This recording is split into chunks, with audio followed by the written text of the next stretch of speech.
forget which heading with the group. Oh my. And you love to see it. Speaking of the Devil Space Turtle from Militia, going crazy in the back line right now with side of Mojangles, but here's that Storm going on in left and right. Are they going to be able to get any kills with it? No, there's Pablo. Oh, they killed Pablo! Pablo! But they stepped off of it for a while. Storm just goes down for free. What is happening? The moon haunts you. It's 4 kills. Oh, it's a disaster. Oh.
Forget which heading with the group. Oh my. And you love to see it. Speaking of the Devil Space Turtle from Militia, going crazy in the back line right now with side of Mojangles, but here's that Storm going on in left and right. Are they going to be able to get any kills with it? No, there's Pablo. Oh, they killed Pablo! Pablo! But they stepped off of it for a while. Storm just goes down for free. What is happening? The moon haunts you. It's 4 kills. Oh, it's a disaster. Oh no! 5 big booms from Bucky. No. They have a bunch of different options. Oh, hello. All the way up in the air, baby. Oh, the Wolverine. You're going to be over there having a fun time watching these games, which I'm excited for. We have 2 action-packed rounds tonight for you. These teams are looking fantastic. Me and you have been doing our work all these last few weeks trying to get, team names together, players, strategies, meta. The game's been changing a lot. We have a ton to go through, and I hope you guys are looking forward to tonight as well. What are you feeling? I'm feeling pretty good, and for the viewers who are unaware, we are kicking off today's games with Team Nightshade versus KC Birthright. And after that, we'll be going into Militia versus Mojangles. And Vix, you care to remind everybody what our maps are for today? Yeah, of course. We have 3 beautiful maps. Our first map will be Clintar, the symbiotic surface, one of my favorite maps, a convergence map, if you guys do not know. Followed up, I believe we're going to be going over to the Spider Islands there in Tokyo 2099, a pure convoy map. And for our last map of the day, we will be going to the Antarctic Hydra base, Hell's Heaven. Oh man, Hell's Heaven. I'm not looking forward to that now. It's not a good time for either of us when we're playing ranked. Not at all. We have a storied history with that. Unfortunately. Now, to give a quick breakdown of the rules and format that we're going with, we are playing a best of 3, and we are using Team Captain Draft for this. For those who are unaware of it and haven't been watching any tournaments, both teams get both 2 bans and a protect in between each ban. This gives a lot of room for flexibility and for people to protect something that may be key to their strategy. Raleigh, I believe just now we are going to be getting into game number 1, going to Clintar, the symbiotic surface. My brother, are you excited? Absolutely, I cannot wait to get started.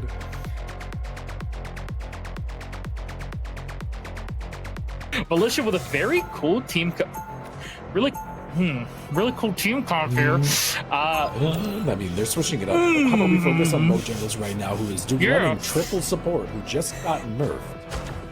I'm not too sure about this one. I'm surprised by Militia's composition now. They seem to settle on their support line, but Space playing Captain America win. At least all the data that I've found says they're a support player. I will say with Mojangles as well. Oh, Aaron actually going to be already going down on the side of the defense. That's going to make it a 5. Oh, wait, that is. Oh my God. Okay. Oh my God. The triple support unfortunately fell there very fast, and I think that's going to be Militia.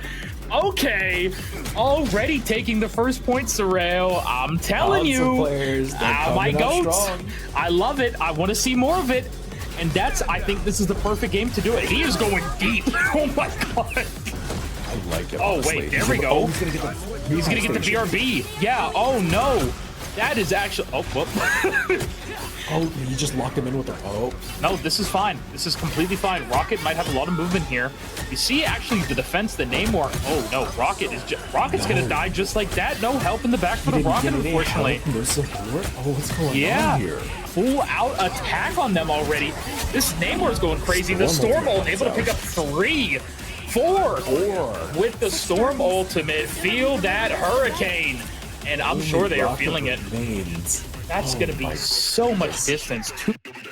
Now, such great setup here as well. They do have a few ults on the side of basically all the ults actually up in Rocket on the side of Mojangles. So let's see how they're going to be able to use this. Assemble is happening actually there. Just oh my God, Space Turtle. He's creating so much space. Yeah. Oh my goodness gracious. And here we go, Magneto. What are we going to be able to find with the Sorrel? Oh, the Namor. Getting back into the swing of things, Militia does have 2 opens, and they're about to build up that devastating storm ultimate again, which letting the group. Oh my God. There it is, the combo. Militia executing. Console players come out to support each other as well. I've seen so many people in the chat here to support Militia, and you love to see it. Speaking of the devil, Space Turtle from Militia going crazy in the backline right now with this Captain America ultimate diving in. Storm with 3. Storm. It's just looking.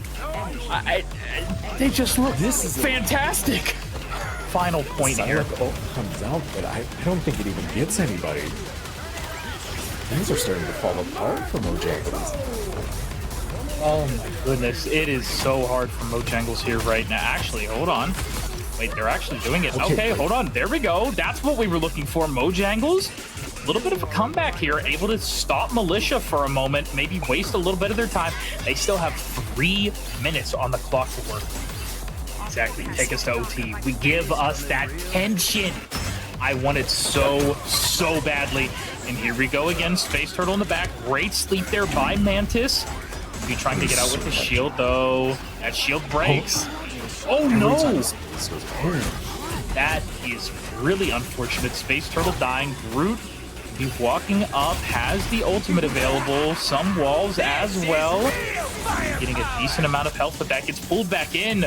Oh, but that's 2 members of Militia falling down. I think that's fine. They're just trying to buy time here. Oh, and there's that Groot. Oh, but the Sue in return.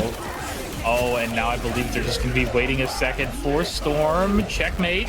You can see, very nice name there. 2 members of Militia going down again. But is Storm going to be able to get anything here? That's 2 kills. It's going to even up the fight. Who are they going to be focusing here? They were looking for the Magneto for a moment, but this Cap needs to live.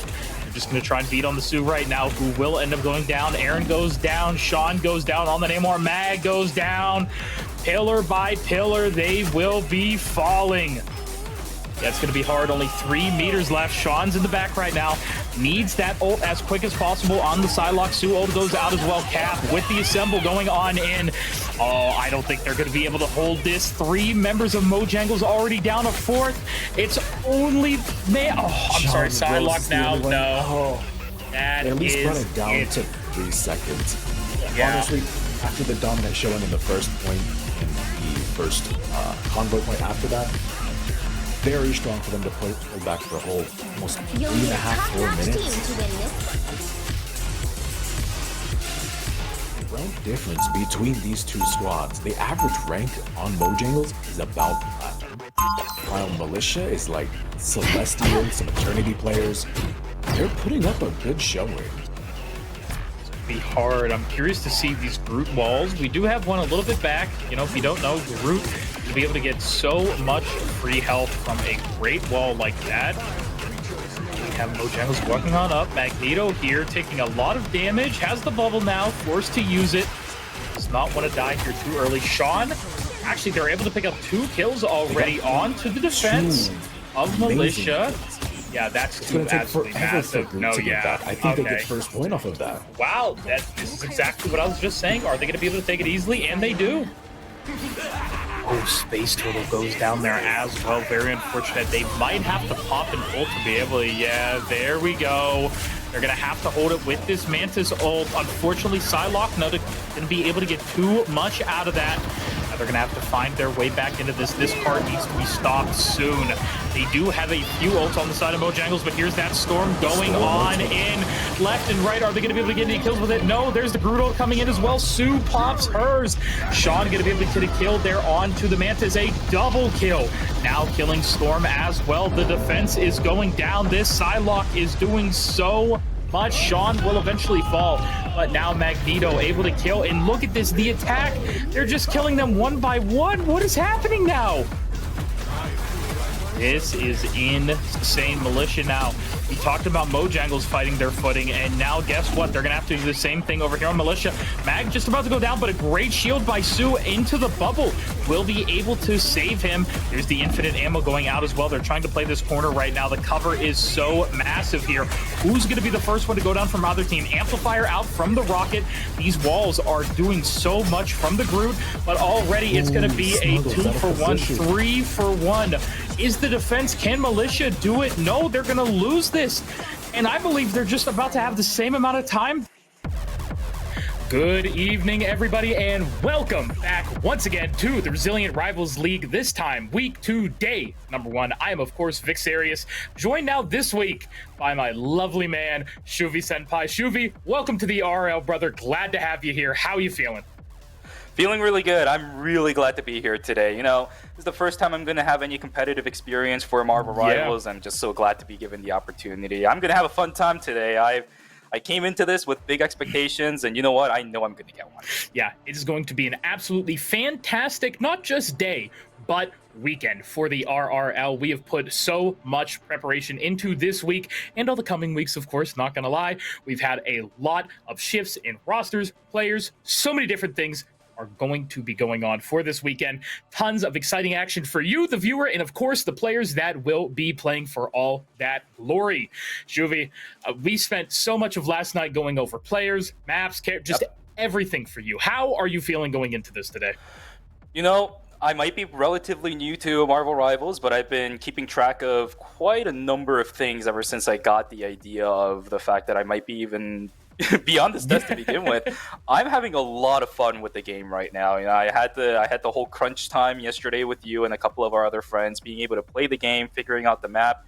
It's like learning a whole new game again, which quite frankly it is for me, but I'm having so much fun learning all this stuff, learning how each individual characters work and how they can kind of meld with each other. It's been such a fun experience. The fact that I'm able to get a competitive experience like this to begin with, I think it's going to be a great time for me. Of course it will be. Speaking of tonight's games, up first we are going to be having a Moonlights versus Nightshade for our game number 1 of the week, set number 1, I should say, as well. Up after that, KC Birthright versus KC Strikers.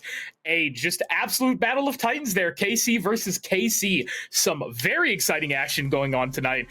Oh man, I'm so excited. Great maps coming out as well. If you all haven't seen the maps for this week, we are going to be starting on the Royal Palace. We can see there, followed up by Midtown with our lovely little convoy game mode, finishing it up for the day with the Hall of Jalia over there in the Intergalactic Empire of Wakanda. Some fantastic maps, a great map pool for the week, if I must say so myself. Yeah, one that I have, quite ironically, a good amount of experience in. At least one of the maps. You and I were talking about this and joking about it quite a lot. A good percentage of the games that I played so far in Marvel Rivals have been in Royal Palace. Great map, just very difficult to maneuver around, especially in some of the divisions around the map, around the points too. So very excited to see what kind of team compositions we'll be seeing from the teams. Although I have heard that a majority of them might be playing some predictable things, at least that came from week number 1. Maybe with the map pool as it is, it could spell out some differences when it comes to how the team compositions are made. Because, as you know, most of the areas around these points, dude, it's so hard to organize around them sometimes if the map just doesn't really work with your original composition. Definitely can be rough, but that's a little bit, too much analytical talk for us. So speaking of the devil, how about we end up sending it over to our boys over on the analyst desk, Sorale and Fanatical. Boys, talk to us about this weekend. Tell us what's going to be going on.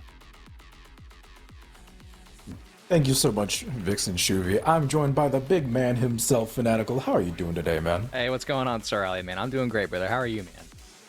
I'm doing great. I'm looking forward to these games today. I'm going to get your thoughts first before I throw all of my notes out, because there's a lot to go through. Oh, yeah, no, for sure, man. We got a really big game tonight, man. We got the Moonlights versus Nightshade tonight. I really do feel like this is going to be a solid game, and I'll tell you what, man. On week 1, we only got to see Convoy and Convergence as one of the first 2 matches. Today is going to be a little bit different because we're going to actually be moving into the first game of Domination today. Domination is one of those game modes, man, to where it can be literally at the end to where all the craziest stuff happens of the entire match. And truthfully, it's my personal favorite mode to watch and to play as well inside the game. Even though I may be plat, almost diamond, don't de-rank me ever again, randoms and Marvel Rivals. But long story short, what I will say is I think tonight is going to be absolutely sensational. The maps and the pickups that I'm going to be able to see tonight from all these different teams is going to be really great. So I'm excited to see how they play Domination tonight. What about you, man? How do you feel? Absolutely. One of the most things I'm looking forward to with Domination is how they're going to manage their ult economy. Before, with Convoy and Convergence, you would see people use their ultimates during the end of the fights, during overtime and whatnot. But in Domination, while we're going through each of these maps, you conserve that ultimate gauge. Absolutely. You could make a strategic decision to give up this map to win the next 2. We might see this play out. We might see them go all in and try to just clinch a 2-0.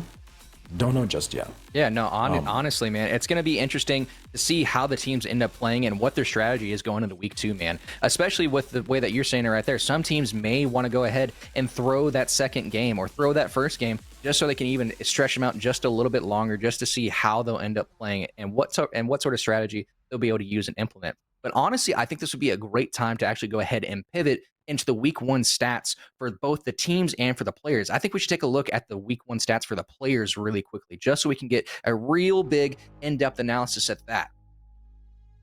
All right, if we look over here tonight, man, at least for Nightshade, I can already tell you over here on the top left, we got Unbuilt and Atari in the 6th and 7th slot over here.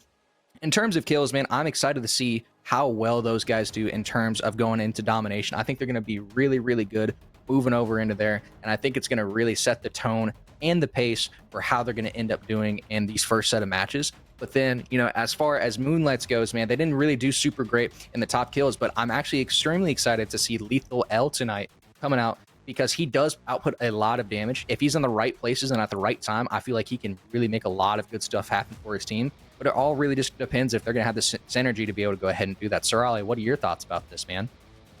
Okay, so there's actually a couple of things about these stats that are a little interesting.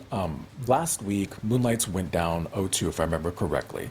But Lethal L was playing Scarlet Witch for most of that series. Scarlet Witch able to put out a lot of damage, but he wasn't able to secure a lot of kills. Hopefully this week he'll be able to convert into kills this time around, but playing against a stronger team in Nightshade, we'll have to see how that goes. Oh, yeah. Now, for both Unbuilt and Fallen, I personally think they're the strongest DPS duo that we have. Yeah, no, They absolutely. play off of each other so well. No, I'm really excited to see how they do going into week 2 right here. And just to be completely honest with you, and these rosters are just looking super, super fat tonight, if I'm just going to be like totally transparent.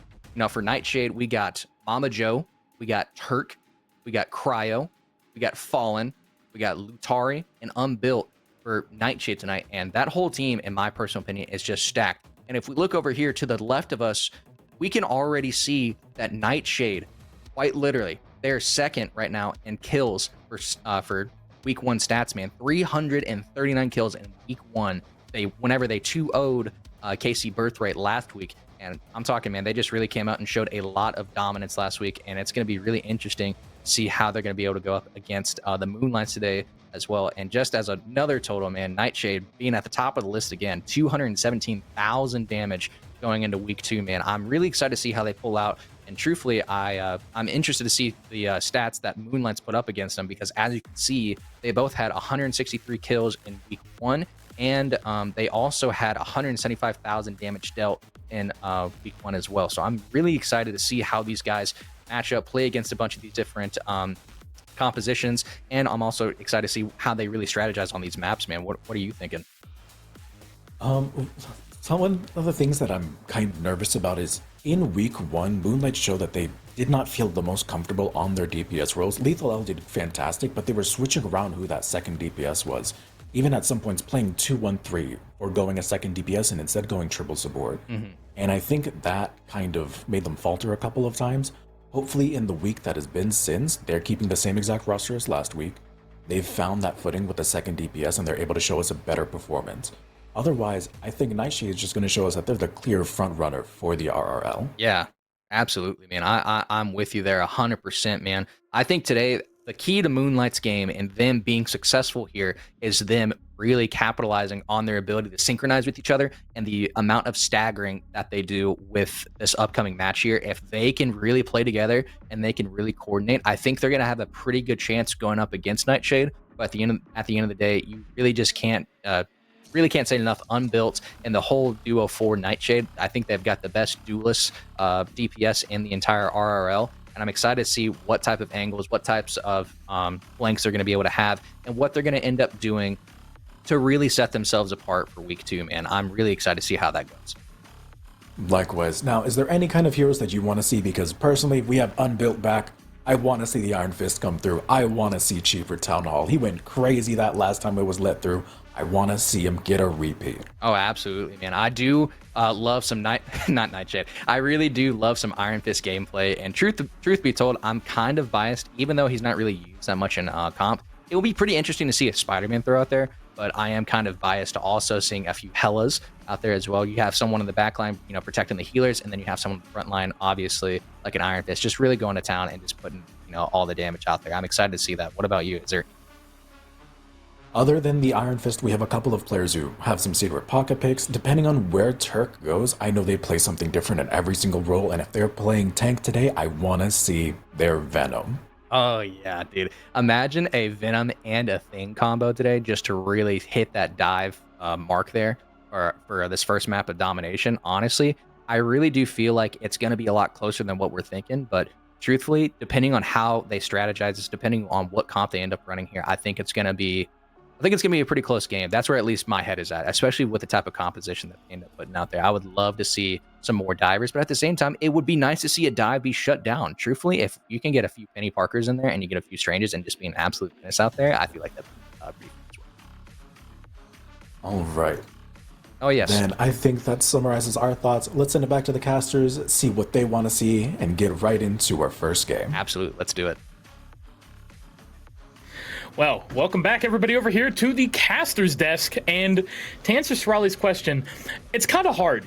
I feel like anything that I say at this point is going to be an echo of what we just heard, Shuvi. They spoke all the right words for me. We're going to have some absolutely banger games this evening. And what about you? I'm sure you're on the same level as me. You're just going to be parroting it, anything, they say. Yeah, it's really funny because they said a lot of stuff that I've already witnessed and I've already experienced myself as well. So I know it's going to happen because I've dealt with those experiences, I've dealt with those combinations, and it makes sense. It completely makes sense, especially in a competitive setting where every one of these players are going to be communicating with each other. Everyone's going to be coordinated in what they're going to be planning on doing.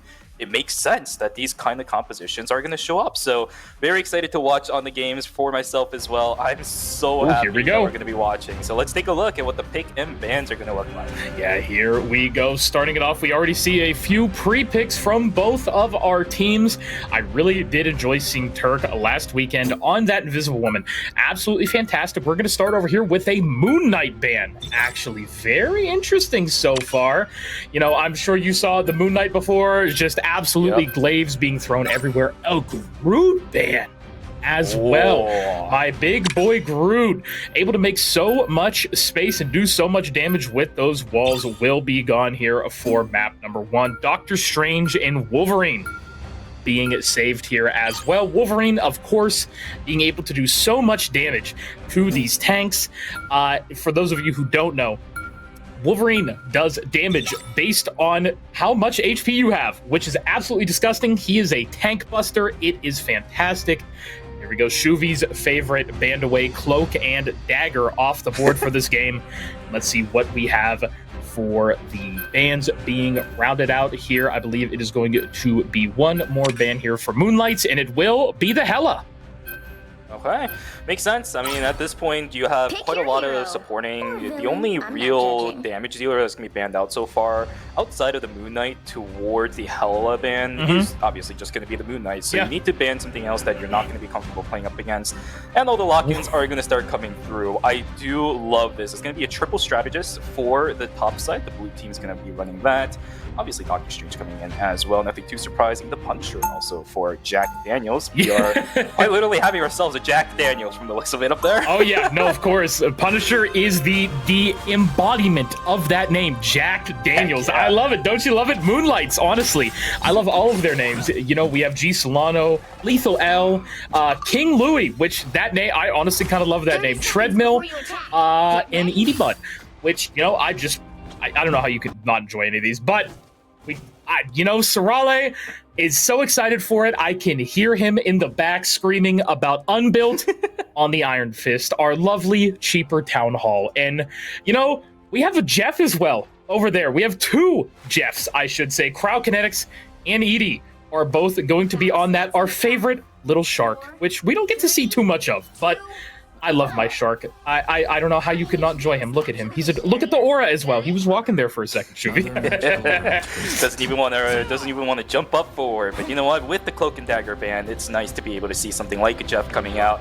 Wonder if the value of this Jeff is going to come through, right? You have it on both sides, so something must be good with that one. Oh, slowly pushing into the center Wait, side. What is this? What in the name of God? They're walking. Hold on. All right.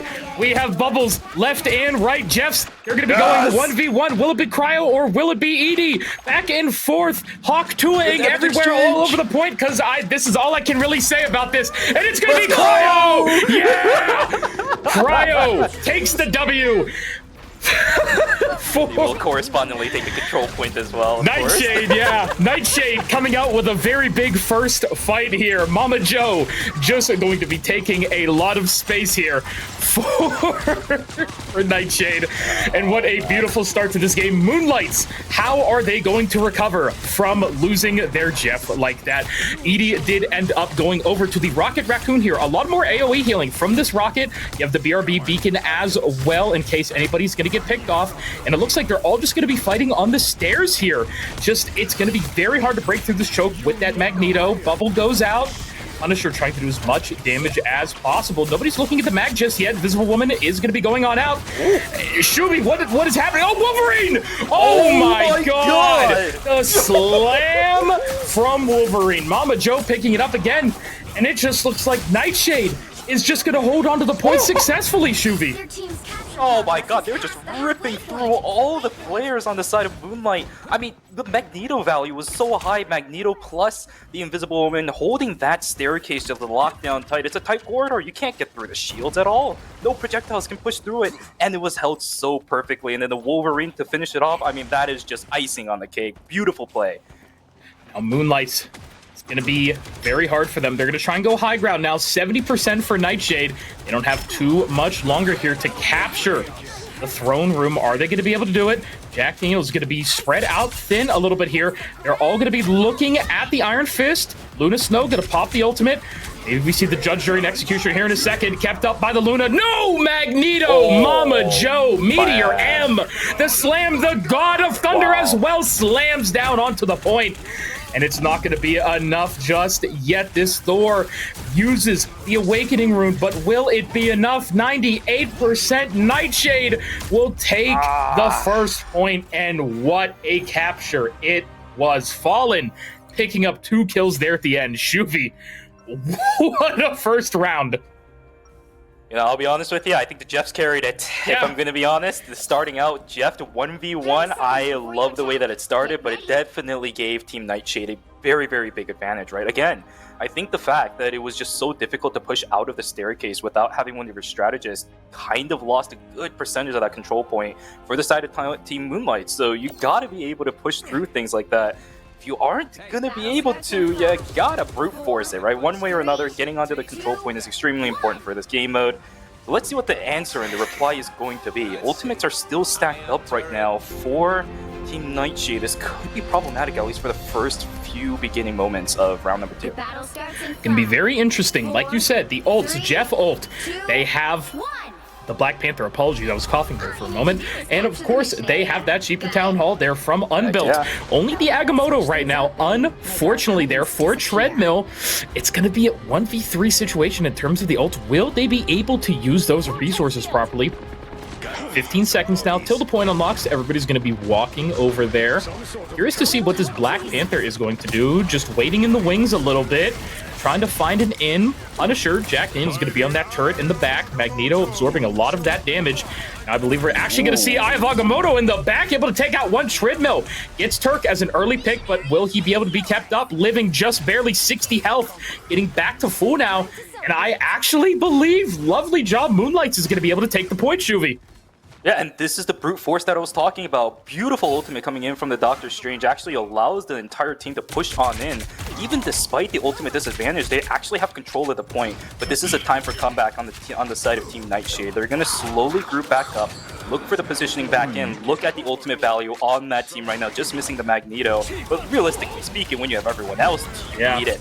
As they're pushing in, let's see what the damage is looking like. Nothing too big as of just yet, but the ultimates, they're being charged up. There's the Chipitano coming in, punch, punch, punch everywhere from this Iron Fist. He is getting the punches in. Is he going to get the damage lockdown? That is the question. There's one down. Fallen takes down one. There's yet another one. Wolverine is going to take down yet another. Oh my god, it is an absolute bloodbath on the control zone. Luna did end up getting res, but it looks like they are just going crazy. Nightshade, one kill after another. They were able to take the point. Fallen on that Black Panther, Shuvi. So much energy. I love it. That's the wallet difference for you, man. Ultimate value is so high on the side of Team Nightshade, and they're able to just completely rip apart Team Moonlight on the control zone. They still have the Magneto ultimate. I was gonna say too, so that Punisher. Yeah, that Punisher, you have to look out for it already, because that meteor could spell doom if Mama Joe is going to be able to use it right as that defensive tool. But before anything can even happen, Lethal L on the Scarlet gets taken out by Mama Joe. And it looks like they're just going to have to back up a little bit. Moonlights, what are we going to see? Jack Daniels goes down as well. Still has the ult. Everybody's going to be just diving in right outside the spawn door. Treadmill ends up picking up Turk. This could be a swing here. We could see. Walking up now. Gonna be on the stairs. Namor a little far forward. But is it going to be enough? They're all going to have to walk back to point. Cryonetics Jeff with another ult. Like I said, the meteor still waiting from Mama Joe. And there we go. Maybe going to eat a few. Jeff going to be walking out. Does get Jack Daniels. Oh, and King Louis, there we go. Spit him down, Jeff. 2 kills. Does end up getting taken out by Treadmill, but it doesn't matter. Unbuilt confirms the fight. And just like that, Nightshade creeping their way towards winning map number 1, Shuvi. It'll be a pretty quick one unless Team Moonlight has one more push left on their side. Ultimates are starting to come up for Team Moonlight too. They got 4 of them stacked up right now. Invisible Woman about to come up. It's starting to start to stack up. Here we go. One step at a time. One step at a time. Push in to the control center. 2 people on it at the moment. 93 to 44. It is a very, very close push into the end. Until just trying to get a little bit more of that sustain on the backside. But yeah, Team Moonlight is going to have control over it. They still have a lot of ultimate values left too, so somehow we're able to push in without investing too much into this. This might actually give them a window to control this zone for a little bit longer. One by one, Jack people goes from down. Nightshade are going to start pushing in. Yep, Jack Daniels falling down. This Punisher not going to be available for a few seconds. It's going to take quite a while coming in. Invisible Woman ultimate going down, trying to gain some more control over this final zone as Team Nightshade planning on pushing in. They do, for the moment, get control of it. Everybody just pushed away. This is problematic now for Team Moonlight. And there we go. There's that meteor. And Fallen goes down. And Shuvi, there it is. Oh my goodness, what a start. Nightshade takes game number 1. Just too good. It's just too good. Ultimate value stacked on top of each other into the push for that second map was incredible. Communication between everybody seems so on point. And then pushing in towards the enemy's base towards the end to control the zone. I mean, that is what you want to see from a team. I love seeing that all at once. That was absolutely beautiful. A true beautiful game number 1 there on the Royal Palace. Glad to see we, didn't see our third point. Really happy. No Odin's Archive, as me and you both know. Our favorite point. I'm sure Sarale is over there cheering in the back as well. Yes. No Odin's Archive. But still would have loved to have seen how these teams were going to play it. But for right now, maybe we'll get to see it later on in the day. But of course, that means we're going to be going over to Midtown for game number 2 there in the Empire of Eternal Night, New York City, baby. The Big Apple, Shuvi. Or the Big Vampire in this case, maybe, because it is taken over by Dracula. But, oh, man, that's going to be a great one as well. Curious to see how different the picks and bans are going to be for that one. Yeah, trying to push a objective more so than trying to hold a line completely spells different types of strategies that you're going to have to look for.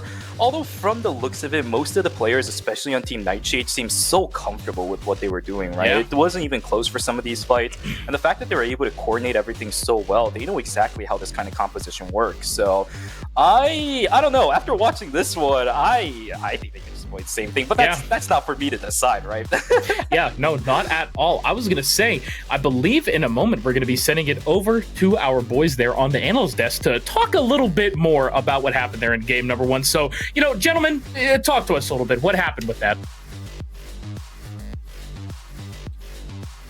Thank you so much, Vix and Shuvi. The first thing we want to unpack is we need someone to contest Nightshades. Yes. They have been playing 1-3-2 for every single one of their matches. Super high damage output, but that one tank does not really give you a lot of wiggle room.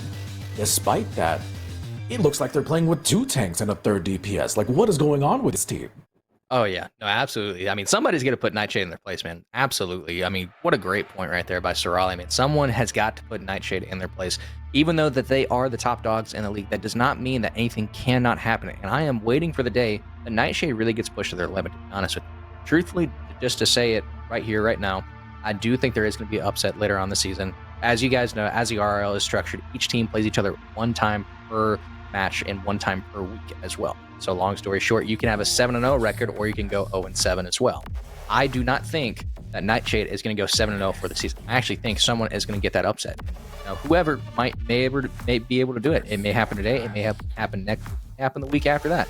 Who knows? But someone has to come out and really put the pressure on Nightshade to perform.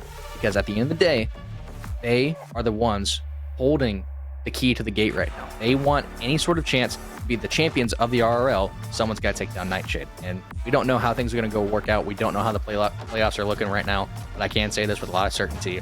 If no one puts the gas on, if nobody stops Nightshade, they are going to win this league. So somebody's got to step up and put the pound in or pressure to the metal. Absolutely. Now, putting that aside, the fears that I had at the very beginning of this are pretty true.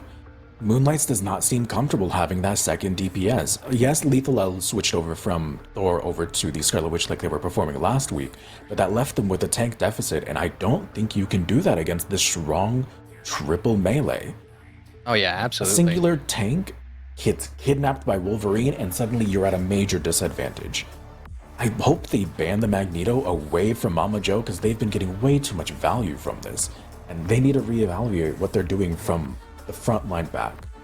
Oh yeah, absolutely. Truthfully, in my personal opinion, I think they run a 2-1-3, 2 tanks, 1 DPS, and then 3 support. Because in my personal opinion, I think that is going to be one of the only strategies that is going to help them really stay alive longer in fights. They played well, and they didn't stagger nearly as much as they did in week 1. But to be able to really put the pedal to the metal here, I'm not going to lie to you, I really do think that they need to have a very strong very, very strong support system. And I honestly think that 2-1-3 combo is going to be the one to help them out run the best. And I really do think that's going to be a huge thing going into this next match, to be honest with you. I'm not too sure about the effectiveness of 2-1-3, mainly because of how strong we saw both Unbuilt, Atari, and Fallen playing on those dive characters. Absolutely. I was watching from the perspective of Fallen, and there were times when he was able to just jump in, kill 2, and get out scot-free. He was causing so much chaos for their supports. I feel like a second tank that was like maybe the Thing because of his grounded condition and his knockups, or even just their own Magneto could have helped heal for that backline. Their supports are fantastic players, but they don't have this foundation in the front line for them to assist with keeping their backline alive. Oh yeah, absolutely. That's a really, really good point there as well. Honestly, there's multiple ways on how this can be done. Truthfully, I do think that something does need to shake. Something definitely does need to give here at this specific moment in time, whether it be a 2-1-3, whether it be a 2-2-2, or a 3-2-1. It does not matter to me, whatever they run, but they've got to switch it up here. That is the bottom line. Whatever you and I think is kind of irrelevant at this point, because we got to be in the back and we're just observing, kind of analyzing from the back. But whatever they got to do, they've got to figure it out now, or else they're going to get split, or they're going to get swept here in just a second. So hopefully something changes.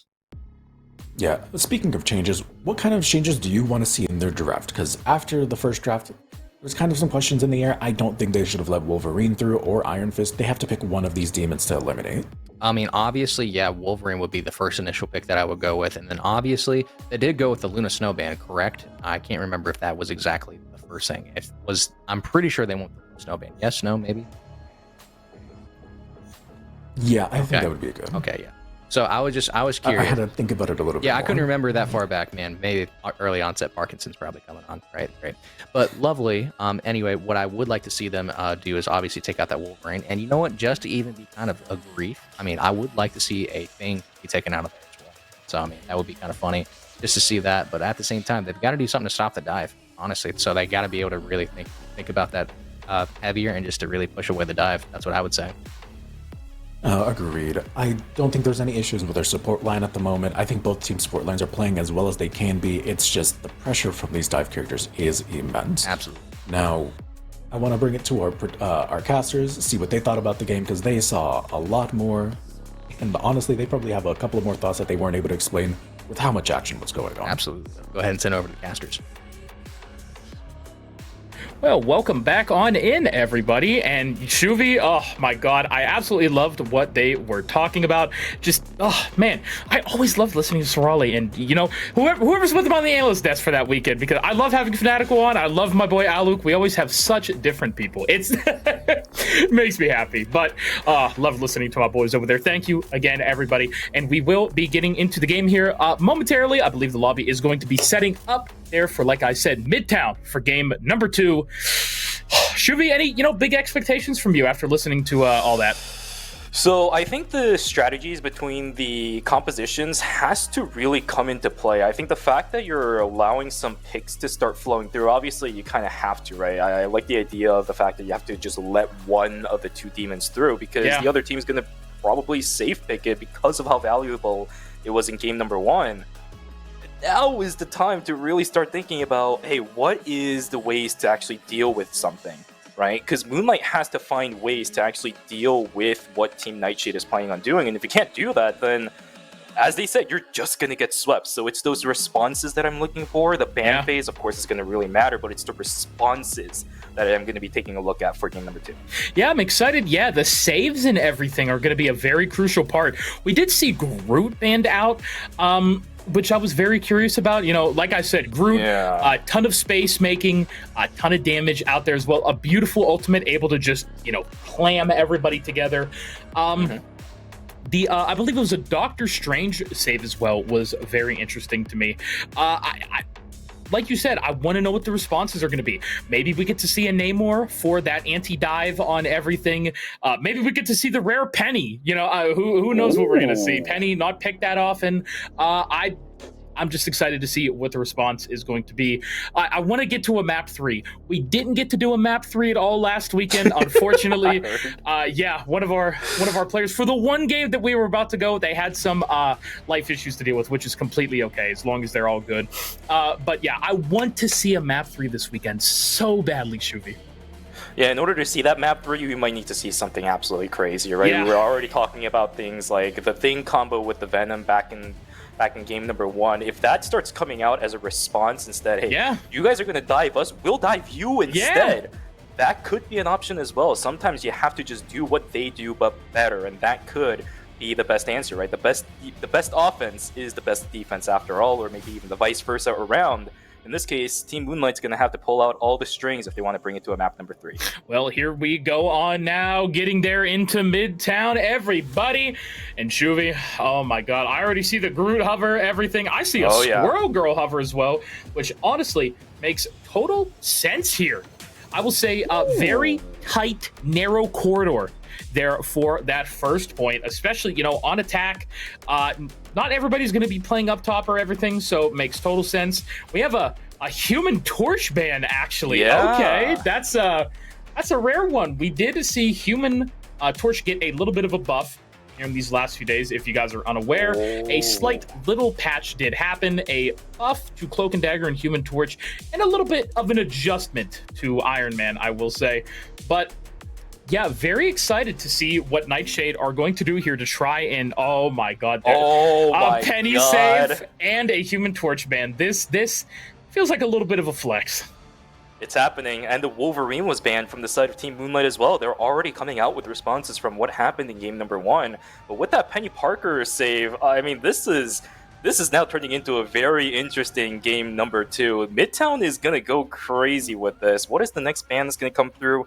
It will be the Black Widow. So, all right, trying to push on in, right, without having to worry about that far backside damage dealer. Black Panther also banned out. All right, show us what you guys got. Team Moonlight, bring us to a map 3 with us. Yeah, I was going to say, it's going to be hard, but Nightshade already selecting some characters. We do have the Mr. Fantastic being played for Fallen, as his Black Panther was banned. Crowd Kinetics not going to be on the Jeff, but will be on the Cloak and Dagger. Turk going to be going over from Invisible Woman onto Bruce Banner. This is certainly a little bit interesting. I'm only seeing one healer at the moment, Shuvi. Is Fallen going to switch over? No, or is Turk going to switch over? No. Are we... You still have the option to. They do indeed, but are we going to be seeing a singular healer composition? We were talking about 2-1-3s earlier and 2-2-2. What was it, like 1-2-3, 1-3-2 or whatever. Yeah. Nah. It's just like 2-3-1. What are we seeing? Yeah, here? 2-3-1. This is something else. The singular Cloak and Dagger healing. Now, if you do want to run a singular healer, Cloak and Dagger, not a bad option at all, especially if you're all going to be grouped up a little bit together. The right click, obviously, as you know, from Dagger, providing so much AoE healing, especially with the screen. I'm just excited to see how this is going to go. The defense, meanwhile, has triple healers. They do have the rocket, they have the cloak, and they have the Invisible Woman as well. And Turk on this banner on the attacking side. This is going to be fun to see from Nightshade, Shumi. Yeah, I'm a little bit worried about damage on the side of Team Moonlight. They're going to have to deal with all of this health bar that is going to slowly but surely push in on them. And then you have the Moon Knight on the backside that's just going to be constantly bouncing around damage around these players, who's going to try to lock down one specific Vanguard sitting up at the front. For now, the Hulk is taking a decent chunk of brunt, but should be slowly but surely pulling themselves back away into the safety net.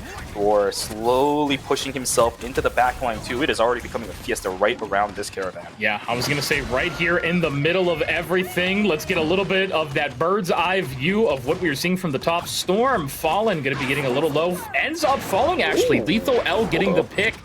And I still think another pick actually here for the defense. Cloak and Dagger ult will be going out there from Cryokinetics. King Louis going to be going down. Will get revived, though, thankfully, due to that Rocket Raccoon BRB beacon. Amplifier going to be available as well. And it looks like Cloak ult as well from G Solano. It's going to be Cloak ult for Cloak ult here. Jack Daniels gets a kill onto Unbuilt. And oh my goodness, actually, Nightshade, they're going to be falling a little behind here on the attack. It looks like, oh my goodness, wow, Moonlights defending very nicely there. Yeah, Rocket Raccoon actually got his ultimate off already. That's one within the first, minute of the game so far. Yeah. Such a fast ultimate coming online, and it really helped push the members of Team Nightshade back. But the fight is going to reset. We do have some ultimates that are going to start popping out for the side of Team Moonlight, and they have to utilize this. They have to hold this right now. Storm ultimate online and ready to go. They are throwing it out, everything onto the car. The very caravan is just slowly but surely pushing forward. What is the answer from Team Moonlight against this? Yeah, it's going to be very hard. They're going to be pushing on in. Here we go. Up goes Thor, the God of Thunder with Agamotto. Boom! Down. Okay. Treadmill and Thor, Lethal, both going to be finding, actually, it's going to be 3 kills over there. Make it 4. The attack inside Mama Joe and Unbuilt, just going to be the last 2 left here. The rest will be respawning. That's going to be some time wasted over there on the side of the attackers. The defense doing a great job right now, Shuvi. Yeah, this is exactly what I want to see. Their ultimate values are actually really high for this game, and they're about to give most of them back right now. We got 70% on the Cloak and Dagger, we got 57%, sorry, on the Rocket Raccoon. They're about to have all of these important ultimates to try getting more control over this caravan very soon. There's the revive coming back onto the Cloak and Dagger too. We got to keep on pushing forward, gentlemen. Try to hold the line as much as you can. Dr. Strange holding up on the front side. Nice damage coming out from the Punisher as well. Not enough to lock down anybody, but that is a lot of pressure staving off. Judge, jury, fall down too. Here it is. Here we go. The value from these ultimates have to be good. Punisher trying to punch out the damage one step at a time, but he's missing a lot of bullets. The value of this uptime is not that great. And down goes Jack Daniels. Yeah, unfortunately going to be falling to Unbuilt, with Turk also going to be taking down Lethal L. And despite there only be 45 seconds left, I think this might be the first point taken over here. Looks like Nightshade going to have a successful first point there. Took him a little bit while longer, but that is completely okay as long as you're getting it on through. Herbie going to be driving that cart forward. The Groot Wall's coming out. That Squirrel Girl, I still love this pick so much here for the attack. It is able to just pump, like, look at this. Around any choke you want, there's going to be so much damage. Mama Joe on the Groot going crazy, trying to build that ultimate up as fast as they can. Unbuilt, I believe, maybe going to be holding that pawn shoe, unless they're actually going to use it now. There we go with the Ankh as well. Will it get anybody? No. Lethal L on that Thor, just going to be walking up very forward. Root walls, maybe. Oh, beautiful pull. I believe that was the Bucky, if I'm not mistaken. We also have a disconnect, unfortunately. Cryokinetics, one of the other healers, will be down for right now. It's going to be a 5v6 here for the next few moments, it looks like, Shuvi. Yeah, you can see the fact that they're struggling to stay alive because they're down one of their strategists, and it does push them back a little bit. Luckily, it was just in time. I think the disconnect happened right before the first checkpoint was hit. Yeah. So at least they're able to get something done, but now costing just under 2 minutes of the time they have left. How are they going to be able to figure out this 5v6 situation until maybe Cryokinetics can at least connect back? It's not looking that easy for these guys. The tight corridors are not going to make it easy for them to just push on through, but they're going to give it a try anyways. They're going to try whatever they can. Groot ultimate is going to be up. You have Invisible and ultimate back up too. Let's see what the answers are. Treadmill pushing forward. Agamotto not utilized just yet. The health bars is pretty low. No! Fallen gets one. That's massive. They will revive Treadmill, actually, due to that BRB beacon, but it looks like even as a 5v6, the defense still going crazy right now, and I believe Cryokinetics is actually going to be coming in as well. Bucky pulls Dr. Strange all the way back, and that's going to be a kill. Treadmill will fall. And even in a 5v6 situation, Shuvi, they are going wicked. How do you find opportunities in windows like this? Cryokinetics is bad too. It's not going to get any easier for the members of Team Moonlight. They have to hold. What is that combo? Holy moly, Fallen is just pulling people one step at a time. It is so easy. They are making this game look like a piece of pie that they are just eating off the kitchen table at this point. There is another kill going through. The blue members, Moonlight is falling to pieces. Nightshade is covering the light for Team Moonlight. That's with barely any ultimates as well. I believe only the amplifier are going to be used. And for those of you watching, they have the Groot Moon Knight big combo available for this third point. 2 minutes left to push it to the Avengers Tower, Shuvi. Will they be able to do it? But there are response ultimates available for Team Moonlight as well, right? What is the counter that they're going to be coming up for? Take a look at these ultimate timers. When is Team Nightshade going to pull the trigger? 66% on the Invisible Woman, 90% available for Cloak and Dagger. They have opportunities. This choke point is going to start opening up soon. Groot is going to have so much leeway in walking up if he gets access to this. And you know what the Moon Knight is going to do immediately once that ultimate is popped. They're not going to actually chain it. It actually did pop. Yeah, no, Groot already ends up popping it. Moon Knight, I mean, it's still, you know, even effective. They're going to be effective even separately right now. That is completely okay. Thor going to be going in. Lethal L, trying to find anything. Ultimate's going out left and right. Moon Knight ult. That's going to be the God of Thunder as well. Used so much. G Solano, unfortunately, going to be getting picked, but the rocket will come out. Eye of Agamotto as well. Strange. We trying to whip that Moon Knight down. Not getting anything, unfortunately, from it. Treadmill has to back on up, but will fall. And Nightshade just keeps pushing forward. Jack Daniels forced to use that smoke bomb to retreat, dies as well. And left and right, the member Moonlights are just dying, Shuvi. The ultimate values is just way too low from Team Moonlight. You can see it already that Eye of Agamotto got one and he couldn't even do anything with it because he was the only one on the backside. Now they have to just hold this line. 30 seconds to go until we are going to hit that overtime. Hold this line right here. Bucky on the backside is trying to do as much damage as possible. There is the isolation target. One Invisible Woman ultimate is going to go down as well. They are desperately trying to hold this line. Team Moonlight, they have about 15 seconds to go. Overtime should pop in just a moment here. But the question is, oh my god, that Groot ultimate! No, my goodness, it's a clean sweep! Beautiful, beautiful. Oh my god, we have to see a replay of that here soon. Yep. My goodness. And that is going to be Nightshade pushing it all the way. Now, Shuvi, let's see how Moonlights now are going to be attacking it. Okay, let's take a look at how it goes, because, man, again, Team Nightshade made it look easy in this round. But if you're going to be doing it on the counter side, well, you got to find a different answer to this, right? You got to push your way on through a lot of corner checks available from the side of Team Nightshade, thanks to the work of that Moon Knight. How are you going to deal with it? That is the biggest question that I want to see from Team Moonlights for this one. Yeah, it's going to be extremely, extremely tough. Yeah, it's going to be very tough for them. Do like what I'm seeing. A lot more of what they were doing, and it wasn't working too terribly on defense, I will say. That I still think they were doing fine. I know Nightshade pushed it all the way, but that is okay. Moonlights, as long as they have some very, very good pushes here, it'll end up being okay. Oh my god, Shuvi. What? Just an action-packed first set of pushes, I should say. Oh my god, man.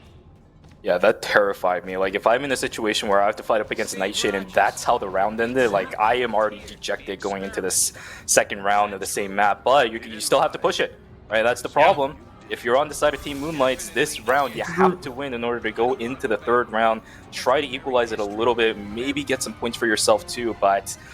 oh man, that's going to be a long way forward. Team Moonlights, let's see how they do it. Here we go, going to be walking on out. Jack Daniels back on that Punisher.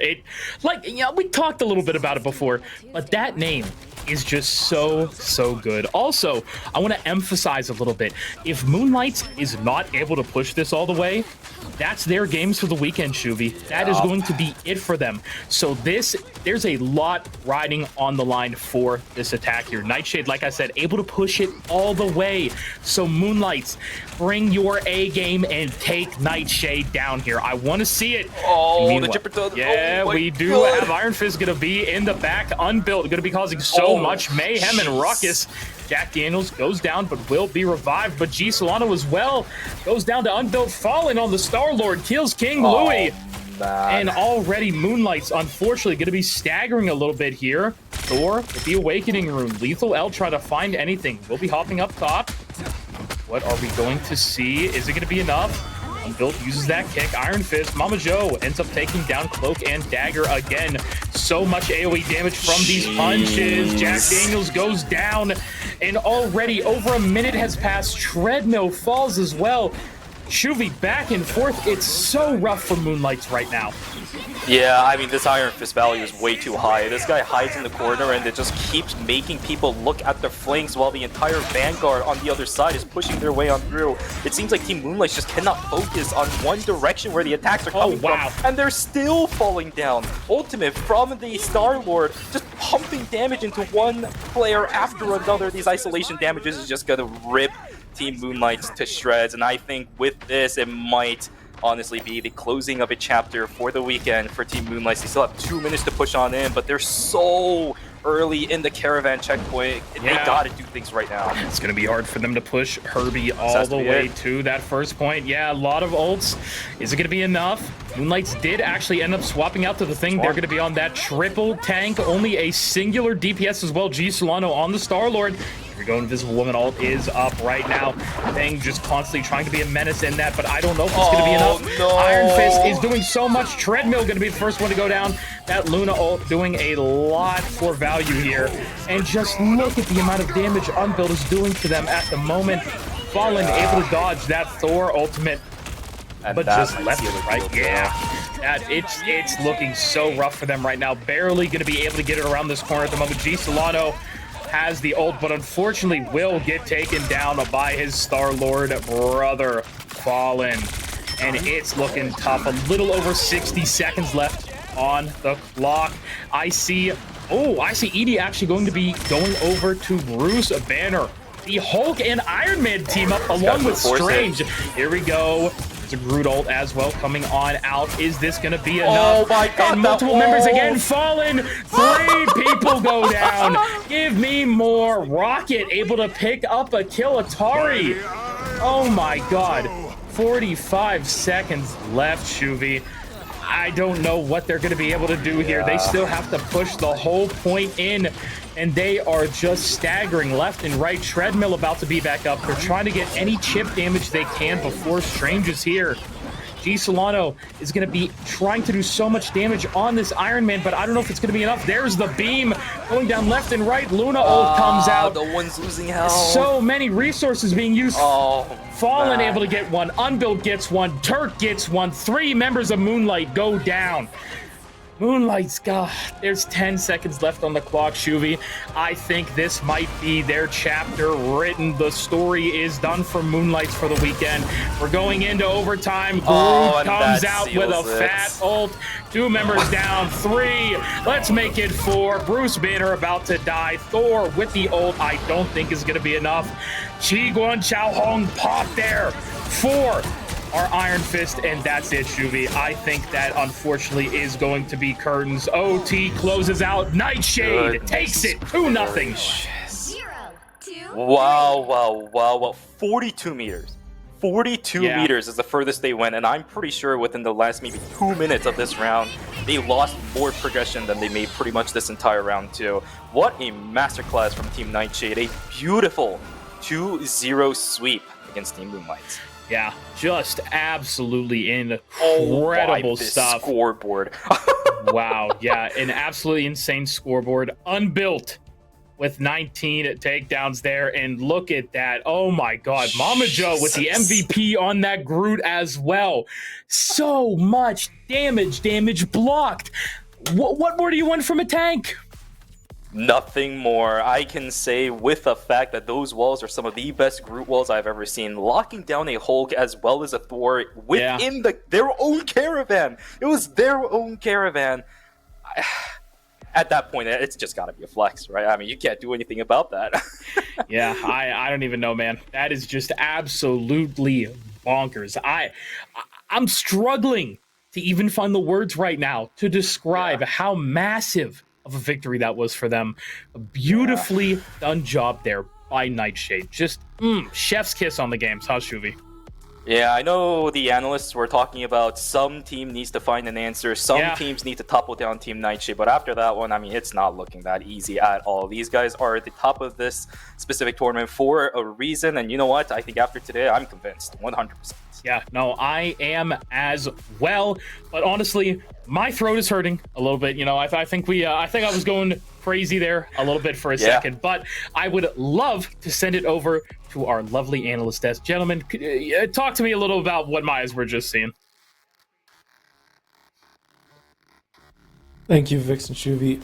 Fanatical. Man, I'm gonna just have to start dubbing it getting Nightshaded at this point. Yeah, the only thing that can beat them is technical issues at this point.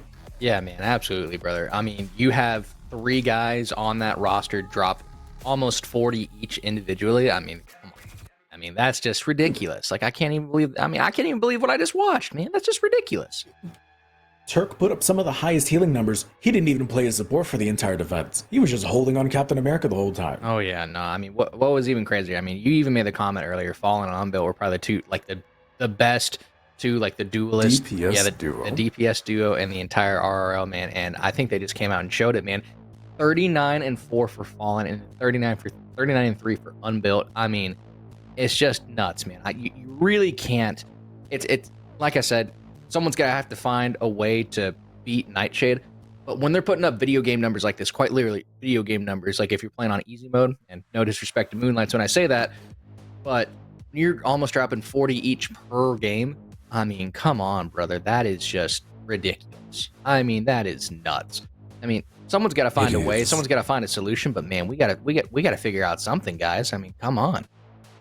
I mean, I was joking with the players in the lobby beforehand, and I asked Turk, hey, do you think anybody's going to force you guys into do 2-2? And he's like, why would we even need that? They have so much confidence, and honestly, I can see where the confidence comes from. They played 2-2 on the defense for fun. They just pulled out Captain America because they were having a blast. Oh, yeah. Nobody's forcing them to do anything. The only thing forcing them to do something is cryo DCing. That is the only time it looked like they had a small trouble. Oh yeah, absolutely. And you know, to even speak on that confidence issue a little bit further, man, whenever you are confident in anything that you do, doesn't matter what it is, but if you go into someplace thinking that you're going to be successful 9 times out of 10, man, you will most likely achieve that. It doesn't necessarily matter whatever the obstacle is or whatever the challenge is, man. Going in there with a winner's mindset, going in there knowing that you're confident in your team, the people you got behind you, and even just the ability that you can even bring to the table. I mean, you have to be able to have that to not only one, be a competitor, but to 2, be a winner as well. And I really feel like Nightshade is just so confident right now. They feel like they can just pretty much do whatever. Like I said, someone's going to have to put the pedal to the metal, put Nightshade a good run for the money. We need to see if someone give them a run for their money and see how all this will end up unfolding out.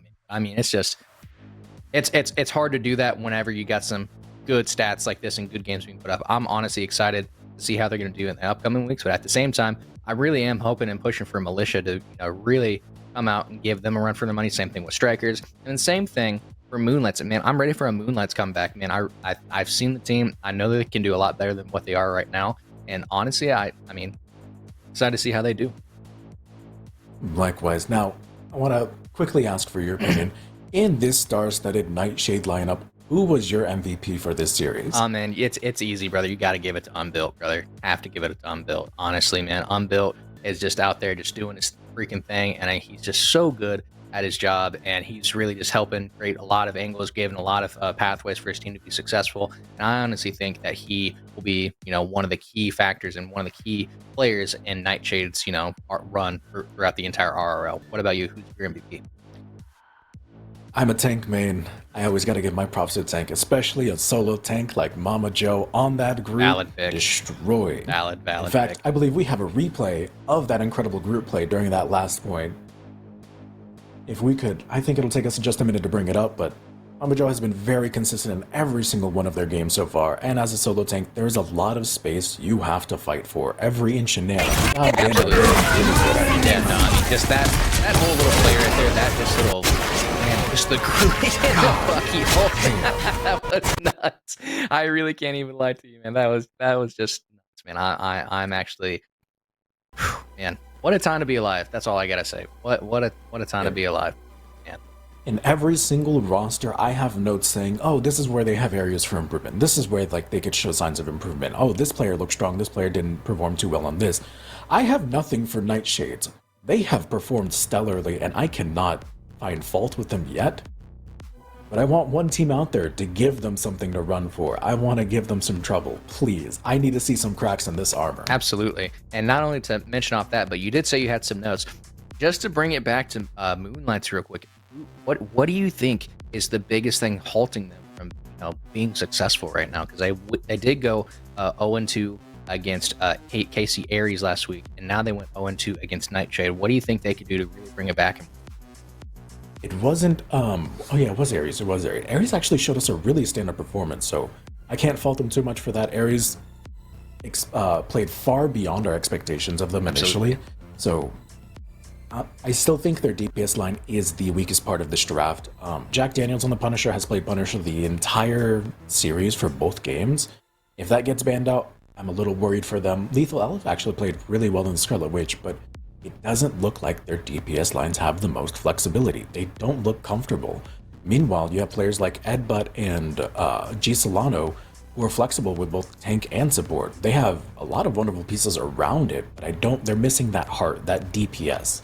They can stay alive for a long time, but they can't get kills, and that's holding them back. Absolutely. I can't agree more. And obviously not the name pick or even to pick on anybody, but G Solano playing Iron Man going 2-12, that's just not what you can really have out of a DPS, especially a solid DPS. And obviously he is the guy that they did choose for that role. He is the guy that they brought out to really make this happen. And I know G Solano is a lot better than what he showed today, but moving forward and going into week 3, 4, 5, 6, and 7, truthfully, we are going to have to see a really strong DPS lineup to come out, and I couldn't agree with you more, man. They really just need to tighten down the hatchet, which is and I'm excited to see how they end up adjusting it. I do want to, at least put up G Solano a little bit. He did not play Iron Man for the most part. Absolutely. He was playing Cloak and Dagger for most of the series, playing support, and it was during that last spawn hold that he was just switching through DPS, trying to make something work. He switched to Hawkeye, he switched to Iron Man.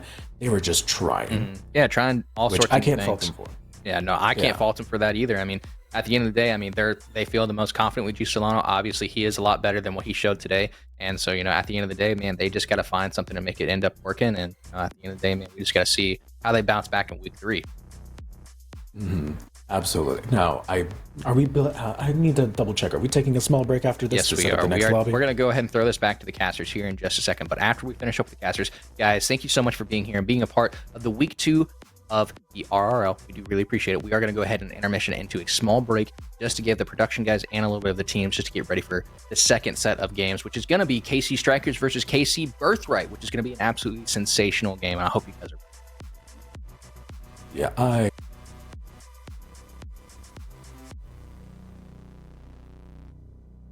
my only notes for this game is what is going on. Yeah, no, absolutely. No, I'm the same. So we know some of the players who are going to be playing and what role they have. In week 1, Eris was playing tank for Birthright, and they played phenomenally. This week, they're playing support. I have no idea what's going on, and I am so confused. I'm looking forward to it, though.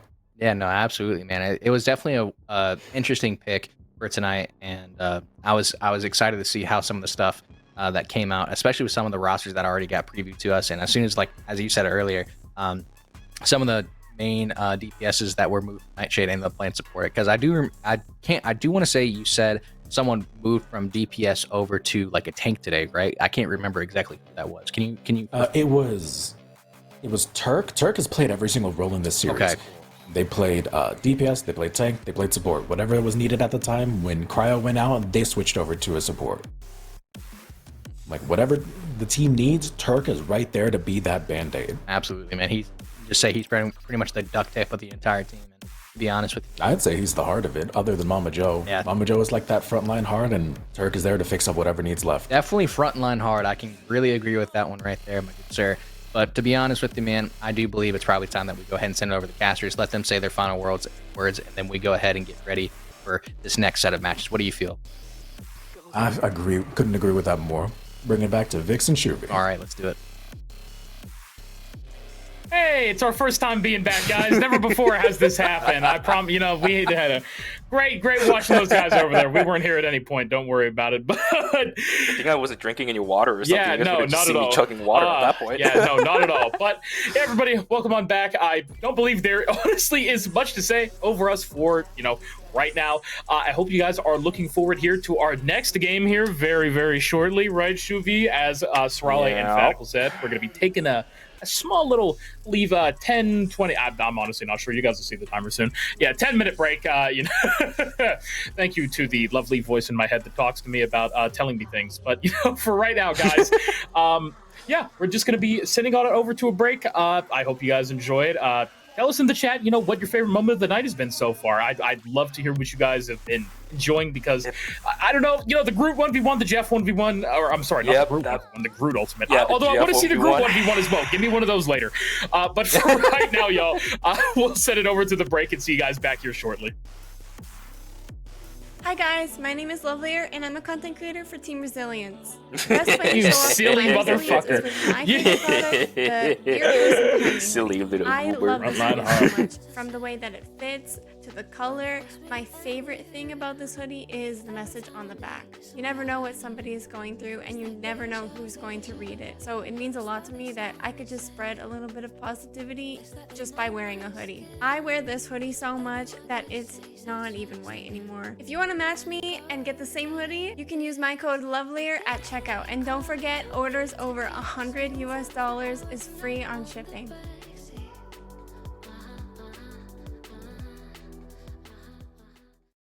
That Militia did when they were attacking 4 in almost 5 minutes to get this pushed. Trying to hold the cart here. 3 minutes. Oh, 4 minutes to left, Oh, basically. the Magneto ultimate is coming out, and we're about to have a Punisher ultimate as well. Yeah, there's one on the defense going down. Groot, what are we going to be doing here? Venomous, are we going to be getting one here soon? Punisher walks up maybe a little too far. Groot will be slept for a moment, but it's not going to... Oh my god, Sean Oh my goodness, he's does just so melting much. everyone. Is Militia going to be able to do much here? There's Giganto coming on. I'm sorry, yeah, there it is, the big whale. Giganto gets it. But it just doesn't look to be enough. The defense is still just falling down here. The amount of healing Punisher is going to be getting healed, and this is not looking good for Militia Sorrel. And only 3 meters left, but 3 minutes for Mojangles to be able to push it this tiny bit away. Oh, they try and throw Groot out. Yeah, there's the Psylocke ult, and I believe Groot's going to go down with this. And just like that, oh, wait, Storm comes on in, but a great invisible woman ult to stall it. You can't step off of it, though. Oh, but that is 2.5 unfortunate. minute difference. Oh my god. Time to switch things up.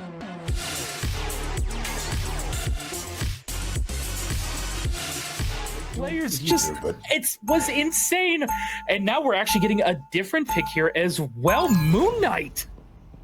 That was one of their support players. They're changing up their roles entirely at this point. I think they're shaking as much as we are at the moment, and they're just trying to claw back into this game. And this is insane here. They are just fully hunkering down with this Punisher, giving him everything, but unfortunately that will be it for right now. The bubble to put him down right now. There's the BRB station, which is a bit far forward for my liking, but of course it's going to be to get armor and everything. But are they going to be able to actually... They almost killed that group, but... Oh, Mantis going to be going down already, but the BRB station able to get them back up very fast. But, oh, looks like they're actually just able to recreate the magic for 3 members of the defense. 4 members, 5? Let's make it the whole team. And what is with this I said first they one? had to come out swinging, and they really did. Space went back to their main role, and they look like a whole new team once again. Wow, just in case. Sean trying to push up with this Punisher ultimate. Are they going to be able to find anything? No! Storm able to get 3! Storm gets There 3. we go. That's exactly what you want to see. Sean goes in, but unfortunately will die. And this looks almost like exactly what happened the first time around for them. What is going on? This game is so scrappy. We're going to get about 2/3 of the way through this point before we get another fight. And they still have another 3 Pablo. ultimates for this Oh, they next kill Pablo! Pablo! He goes down. They're able to stagger him so hard. but they stepped off of it for a while. Storm just goes down for free. What is happening? The moon haunts you as well. 4 kills. It's 4-5. Oh my god. Khonshu rises. Oh my god, Surreal. They push it all the way through the second point. Like They need to use this. Might be over. It Oh might be no. here. They need to use the ults now. They have the combo. They can still win this fight. It just takes one good Groot ultimate. Oh. And unfortunately the Groot ult didn't hit too much, but don't get off the point. Don't C9 it. Don't C9. Please don't do it. Don't do it. Oh no, this is so rough. They're staying buying on time. it. The rest of the team can come back. Snuggles is back. Are they going to be... oh no, Sue goes down. They do have Jeff, who's going to be back up, and this is going to be so much healing if they're able to do it properly. But unfortunately, Groot will go down. But I think this is... gone. Yeah, This might be it. that is going to be it. But still, what Halfway a push. Blue point 2 is insane amount of work for a minute. Base is pulling out the hero Rolodex. They were playing Captain America first, then they were on the Mantis, and then they were on Jeff for OT, and now they're on Loki. What can't they do? If they perform on this, it's unquestionable that they are one of the standout players for this set. Yeah, I want to see it. I really want to see them go crazy here. 3.5 minutes, though, is what they have to work with here. Oh, my goodness. Well, let's see now how they are going to hold this. They're giving up a little bit of space, which is understandable. That VRB, they're going to have to replace that, as you just saw. Storm not dying just yet. They're All trying gonna come down to that first point, and oh my goodness. Yeah, this Is it is Sue who almost died? Yeah, no. Oh, God, that was so close there. Punisher could be off the turret. Taking a little bit longer for them to get through this choke. This Loki putting in so much work, though. Absolutely love this pick. This is going great. Snuggles actually able to find a pick. There we go. Now they're going to be walking with it. They have to back up. Mojangles has to back up with their only tank. They can't give ult charge for free. Yeah, no, they can't do it just yet. Checkmate dies. Yeah, This might be it. yeah, checkmate. Snuggles has a Yeah. counter ultimate. There's... Are they going to my be able to goodness. get it in is the question. Punisher will end up going Punisher, down, no. but they need to refocus onto point. You need to throw it out if they're going to be able to. Health pack right there. They will be revving it at 2 seconds on the Onk is what I know they're waiting for. And now here we go. I'm waiting for the moon haunts you. There it is. Who are we going to see die from it? Snuggles takes down aim assist Aaron. And there is the Invisible Woman ult as well coming out. Wonderful copy from the Loki. There's the ult from the Psylocke as well. It's going to be able to take out some clones. Does end up kills. Sue before she gets her ultimate. Right before she gets her ult. But here we go. Checkmate does have that Storm ult. Is it going to be able to kill anything? No. What are they looking for here? Very good lamp. Checkmate does go down. Are they going to be able to kill anything with this, though? Loki maybe looking for anything. Magneto in the air. Waiting for the dunk. What are we going to see? Does end up taking down Groot. Space Turtle as well is going down. Monstro comes out. The whale does find nothing, and they take the first point. 70 seconds left on the clock, Surreal. I didn't even realize they stood off the point. Oh my god, we have a match on our hands. Oh, this Moon Knight, yeah, they're going to have it so soon. 80%, we just saw it at 60%. It's already at 80, 84, 85. Here we go. They're going to keep building it up. This Punisher just going to be walking for it.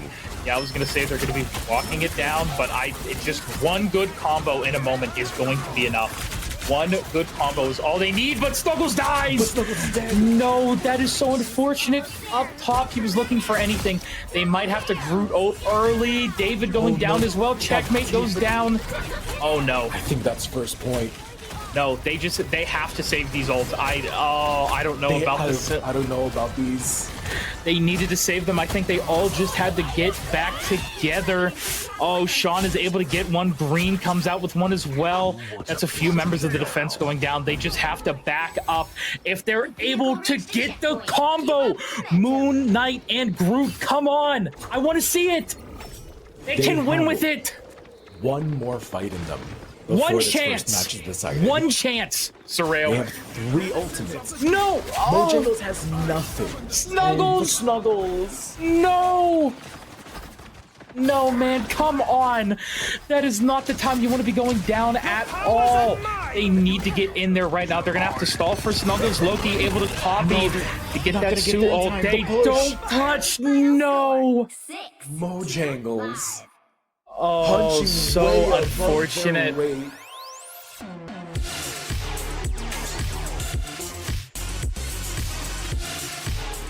I just want to see Space do more for the more on the Wolverine. Checkmate, of course, their Storm got banned, which they were on most of last game, if not all game, I believe. Now they're going to be playing the Rocket Bucky team up as well there on the defense. Oh yeah, we have a game on our hands with, you know, Militia. I'm going to see how far they take it. But here we go. Let's see. Oh, Wolverine not able to right-click in it. There he goes, all the way up. We see him in the sky. That is a great pick there onto Leo. Beautiful. And now here we go. 5 minutes and 20 seconds to push this through. The clock is going to start ticking for Militia. What are they going to do here? Up his Buckies. Oh, hold on. Wait, Space Turtle actually goes down. David actually gets 2 refrags on Mantis and Punisher, though. Massive, massive. Holy Lord. Oh, there's the infinite ammo. Here we go. That Strange Shield means nothing to him. There we go. Armed and dangerous. They end up taking down Leo, but will get revived with the BRB. But again, a little bit too deep goes the Bucky. Checkmate goes down.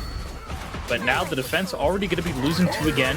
Are we going to have the Groot ult here? The Regroot ult. There is the Luna Snow ultimate. They need to walk onto point with it. Here we go. Sean able to live for right now here. Possibly going to look for that Groot ult here soon. Wolverine trying to build up guts again. Yep, there it is. There's 2. Oh my god, they're just able to get it. Just lost the second one like that. This is just game 1, so they're going to make another last-minute stand, right?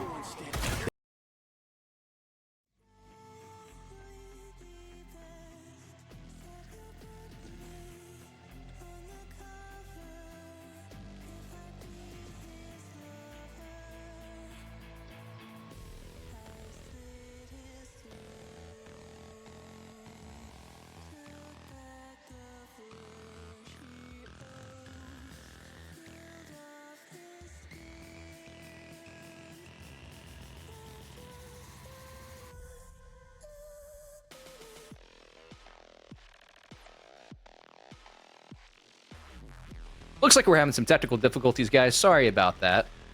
We are all good to go. But anyway, we were kind of running into some technical issues there.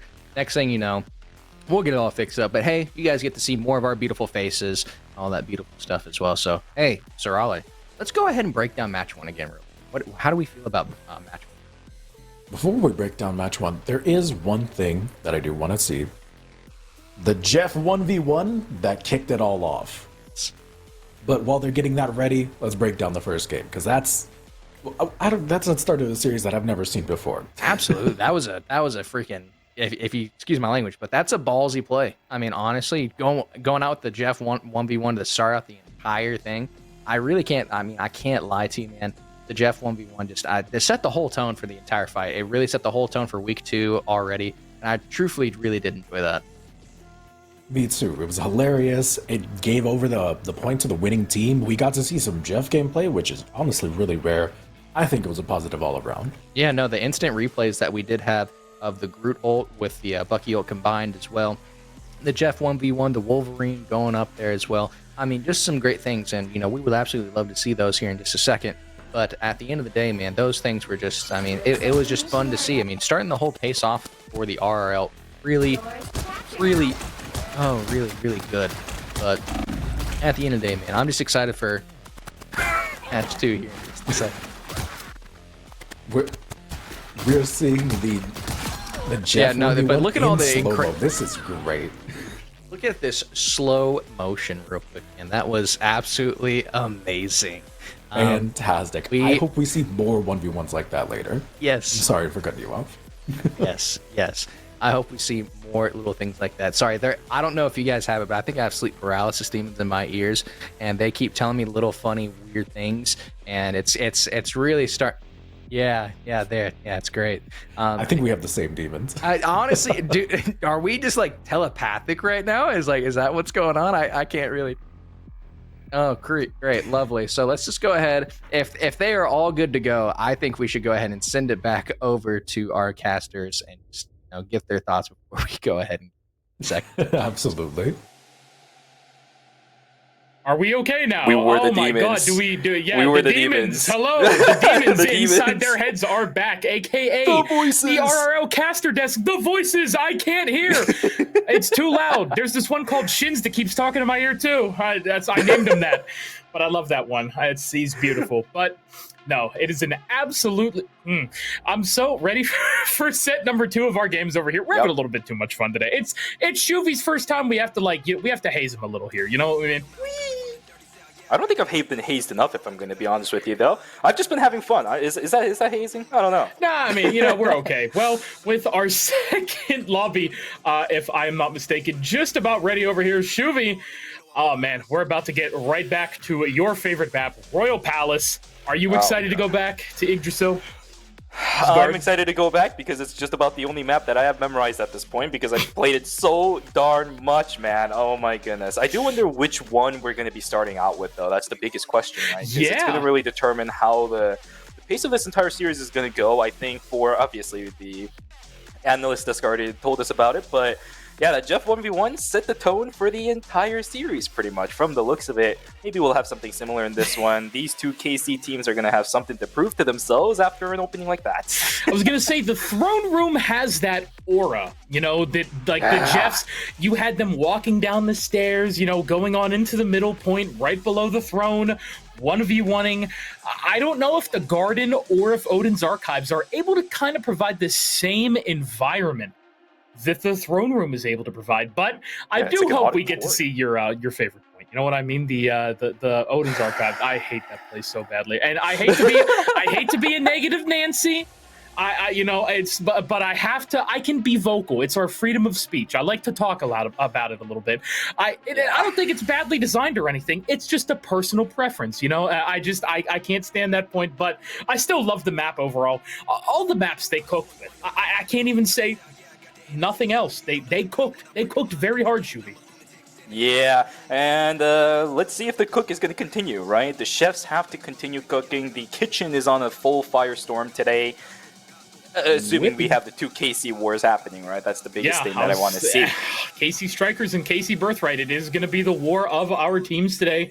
I believe they're all just still getting on into the lobby. We will be going here very, very shortly, and I hope you guys have been enjoying the RRL again so far. Big shout outs to our analyst desk, and all of the people on the production team as well. Thank you all so much for your help with this. And big shout out to the players as well. We love our players here. Yeah, indeed. I have voices typing this time around. I don't hear them, but I'm typing it. I'm seeing the type-ins. Yeah, today's just been a great time. Honestly, this RRL tournament has been such a blast already, and I've only watched one series so far, and it's only been 2 games, but I'm having so much fun. The KC Wars, on the other hand, I'm expecting this to be an absolute bloodbath. We need to determine who the best KC is today, and I don't want to talk about the stats from last week because that's in the past. Don't forget about all that stuff, right? We don't need all that. Today is what matters. KC, who is the best one? Yeah, well, let's get on into it. Let's take a look at both of our teams. Oh my goodness, I believe we have a lovely graphic over there that I would love to see. Look at this. KC Strikers versus KC Birthright. Shuvi. Oh man, it's going to be hell in a handbasket, but I'm excited for it, brother. Yes, sir, it is. I really do wonder because we've already seen examples of what kind of compositions can be ran in the first set.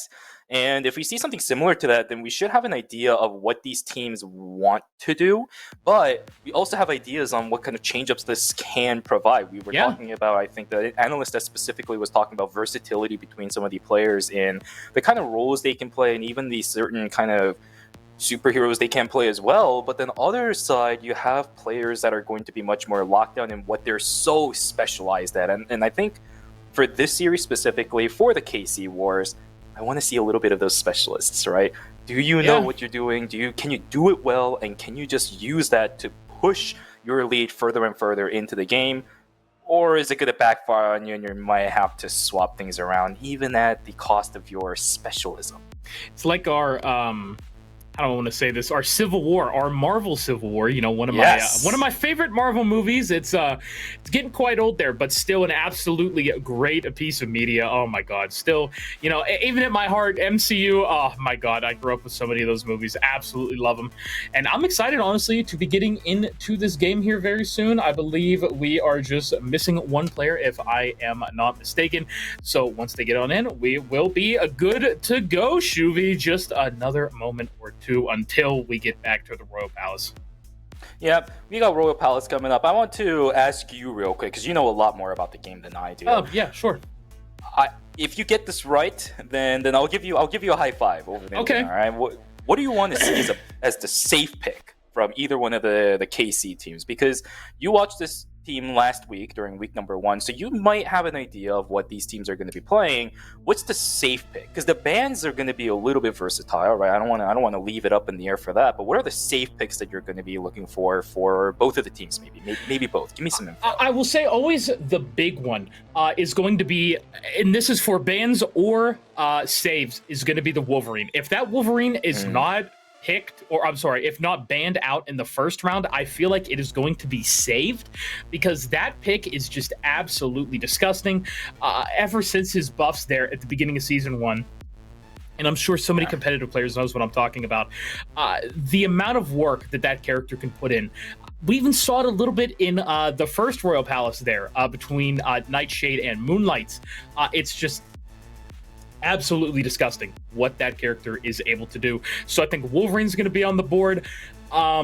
If there's a heavy dive I'm trying to recall last week, because there was so many Marvel games, so my apologies. Other than that, definitely one of the supports, maybe looking over at a Luna Snow. If one of them ends up playing dive, a big counter to dive is playing Namor and Luna Snow. Because if whoever out there doesn't know, the combo between those two, the team up, if you will, as it's called, Namor gets a little extra spawn of Monstro that also shoots like his regular turrets, but provides a slowing effect to anybody that it is hitting. So any dive member, whether it be a Spider-Man, who I don't think we're going to be seeing, it could be a Venom, it could be anything, you will be seeing dive just get slowed, and it's harder for them to get out, which is very hard. And again, I think it really depends on what the first starting map is going to be, right? Because after all, if we do end up seeing a 2-0 sweep, which I'm hoping is not the case, we're only going to get those two. So the first map really is going to determine, I think, what a majority of these teams are going to be determining as their bans and safe picks. Because if we start seeing something like Odin's Archive, where everything is just so locked down into that tight corridor, that little center pillar area around the control zone, I mean, you gotta get things to lock that down. Wolverine can isolate people really well, but at the same time, if it's not banned and you start playing it, because everything's so concentrated around that center pillar area or the central zone that you're going to be trying to control, it could be a little bit finicky. So it really, in my opinion, of course, the bans on the Wolverine as well as even the Luna that you were talking about could be good, but it really depends on what that first zone is really actually going to be. Yeah, no, it's going to be very impactful. What about you? Do you think anything's going to be banned specifically, maybe a character or two, or anything silly you want to see for the week? Well, I mean, you were talking about it earlier. Cloak and Dagger, I think, was so valuable, especially for Team Nightshade in the first map, and it's still going to be good. She's always going to be a good all-around, so I'm going to be very excited to see what kind of bans are going to be coming through. Specifically, if Cloak and Dagger does get banned, I'm going to be a little bit sad because I want to see more of that gameplay. But here we go. Let's the replay. take a look at it yet. Slow motion, baby. Replay. Yep, Magneto. Yeah, this is what I was talking about, Wolverine. Look at this Wolverine. Oh my god, just kill one, kill two. Yeah, it's just disgusting. This Wolverine keeps going left and right. That Wolverine ultimate, and my god, man, healthy with that slow-mo effect. Gotta give him, very props for it. But yeah, look at that. Massive ult to lock down so much. It is just beautiful. Oh my god, I love it. Oh my god. It's beautiful. Absolutely gorgeous. But I believe we are just about to be getting into the lobby right now, if I'm hearing my demons correctly at the moment. But yeah, here we go.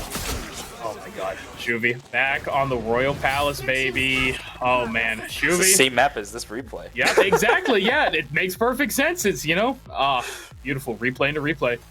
And here we go. Very excited. Taking a look at that Loki. I've seen this guy too many times, but you know what? It's always nice to see him again, I suppose. Here we go. Let's take a look at the pre-selects. Obviously, that Magneto going to be pre-selected by Falx here. Pretty good character here. We saw it in in the first set that we watched today. So much value off of this character in these tight corridors as well. I will say, this is what I've been talking to Sarale a lot about, is the Magneto Thing tank line duo, which is currently, I believe, the most popular tank line duo throughout professional play. For those of you who aren't aware, Thing just going to run in like a madman. Honestly, that is his big thing. I guess, you know, kind of makes sense there. His shift ability, giving him 200 extra shielding when he runs in like that with that big old slam. And then Magneto, who's going to be a little bit further away from that fight, is going to allow Thing to just jump back to him, almost like, you know, just in and out constantly. And I absolutely love that combo. Curious to see what we're going to see from the other team in terms of tank line as well. But meanwhile, let's take a look at these bands. We do have Mantis, Doctor Strange, and Magic band right now, Shuvi, with a Bucky and Squirrel Girl save. I mean, that Magic is just a target ban, right? Magic comes. You're already seeing the hover. Unfortunately, not going to be able to play that for this round. It already seems like with both of these two KC teams are really familiar with what each other are going to be playing, and we will be rounding it out with a, what is that? Oh my goodness, I can't see it. What is going on? My screen's pixelated. It's going to be a Namor ban. Oh, good. There we go. Yeah, Namor okay. I saw the banned. hair. I saw the hair. I was like, wait a second. I was going to say, I'm surprised it's a Namor ban and not a Luna ban unless they want to play that for themselves, but I completely understand it. And here we go. Yeah, I was going to say Magic Chem's unfortunately not going to be allowed on that Magic for this game. Instead, will be on the Reed Richards possibly with Mag, Squirrel Girl, Thing, Cloak and Dagger, and Invisible Woman. Meanwhile, we do have Storm, Luna, Bucky, Mag, Loki, and Thing. Shuvi, here we go. Oh, I'm so excited to see Falcio on this thing. Quite literally again. That joke just writes itself. It's gonna be great. It's gonna be great. The combo of the Magneto and the Things on both sides of this point too, right? Both teams are running. Oh yeah, baby. Well, 15 seconds to make any last-second adjustments until this first fight, and there he is, Detective the Thing. Are we the punching bag or something? What's going on here? Yeah, POV, you are the Thing's punching bag. You know, Is this the hazing? I was gonna say this is the ASMR that TR promised us. But here we go, Shuvi, back into game number 1 here on Royal Palace by Frost Garden to be starting us off.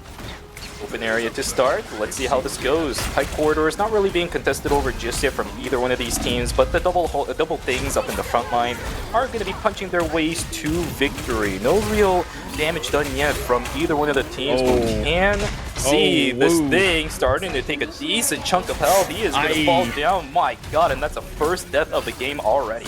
Yeah, that is indeed very rough. Bun's trying to put out as much damage on the Squirrel Girl as possible, but it looks like already going to be capturing the point. It will be Falcio and squad. Oh, thank God that Squirrel Tsunami wasn't used a little bit too early. They will unfortunately be going down. Going to be staggering the team a little bit, but they will be able to come back as fast as possible. Birthright, it's going to be a little bit hard. You know, Magicem's, like I said, not on that Magic, forced to go onto the Punisher here, making a few switch-ups already. I'm excited for this. You know, Giggles on the Cloak and Dagger already has that ult. Might use it to start the fight off. Squirrel Tsunami, still not used. And let's see how Birthright attacks this. Trying to push up forward slowly but surely. Oh my God. Strikers! What the heck just happened?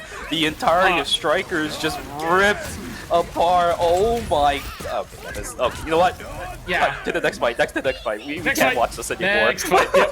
We can't Well, watch this anymore. that was Strikers very successfully holding the point. I will have to say. 3 very early picks before Birthright really could even do anything there, Shuvi. Yeah, and a bunch of ultimates were used on the side of Birthright too, so this is problematic. Yeah. Now they're gonna have to deal with 3 on the flip side, and yeah, not with that. Not with that. Oh my goodness, Skizzy. Beautiful plays there on that Bucky.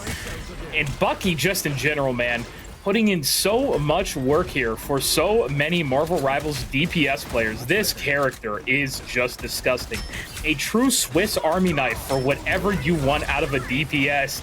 CC, shielding, damage, he has it all. And now let's see how they're going to be holding this. Like you said, a few ults. Eris actually going to be falling down on that Luna Snow, unfortunately. They're going to have to start backing up. There's the Invisible Woman ult. Meteor M coming out, not able to pick anything off. That's very bad for Octayak. Will fall to the thing as well. And with 99%, I believe they're actually going to be losing this. Birthright's able to take it. Yeah, that's actually a really big jump in for Team Birthright. But again, it's another one of those situations where you're now just going to have to hold it. You have a couple of ultimates available. You have the Magneto ultimate. I think that Magneto ultimate has to go huge here for Birthright. If it doesn't go well, then it's not going to be something you can hold. Everyone is slowly starting to pile on, and ultimates being used left and right from both of our KC teams. The war is going to end right here and right now. Can Birthright hold this, or are they going to fall to pieces? 2 members already down, slowly but surely. They're coming back up. But this Bucky is going absolutely bonkers. 1 already down, 2, 3 down as well. It seems like the point's going to be held. 99 overtime will begin, but the entirety of Birthright is back in their base and will be sent home at least for round 1. Yeah, man, Strikers with a very strong early showing here. Absolutely disgusting, Shuvi. That was a beautiful hold from them. Birthright, like you said, able to get it up to almost 40%.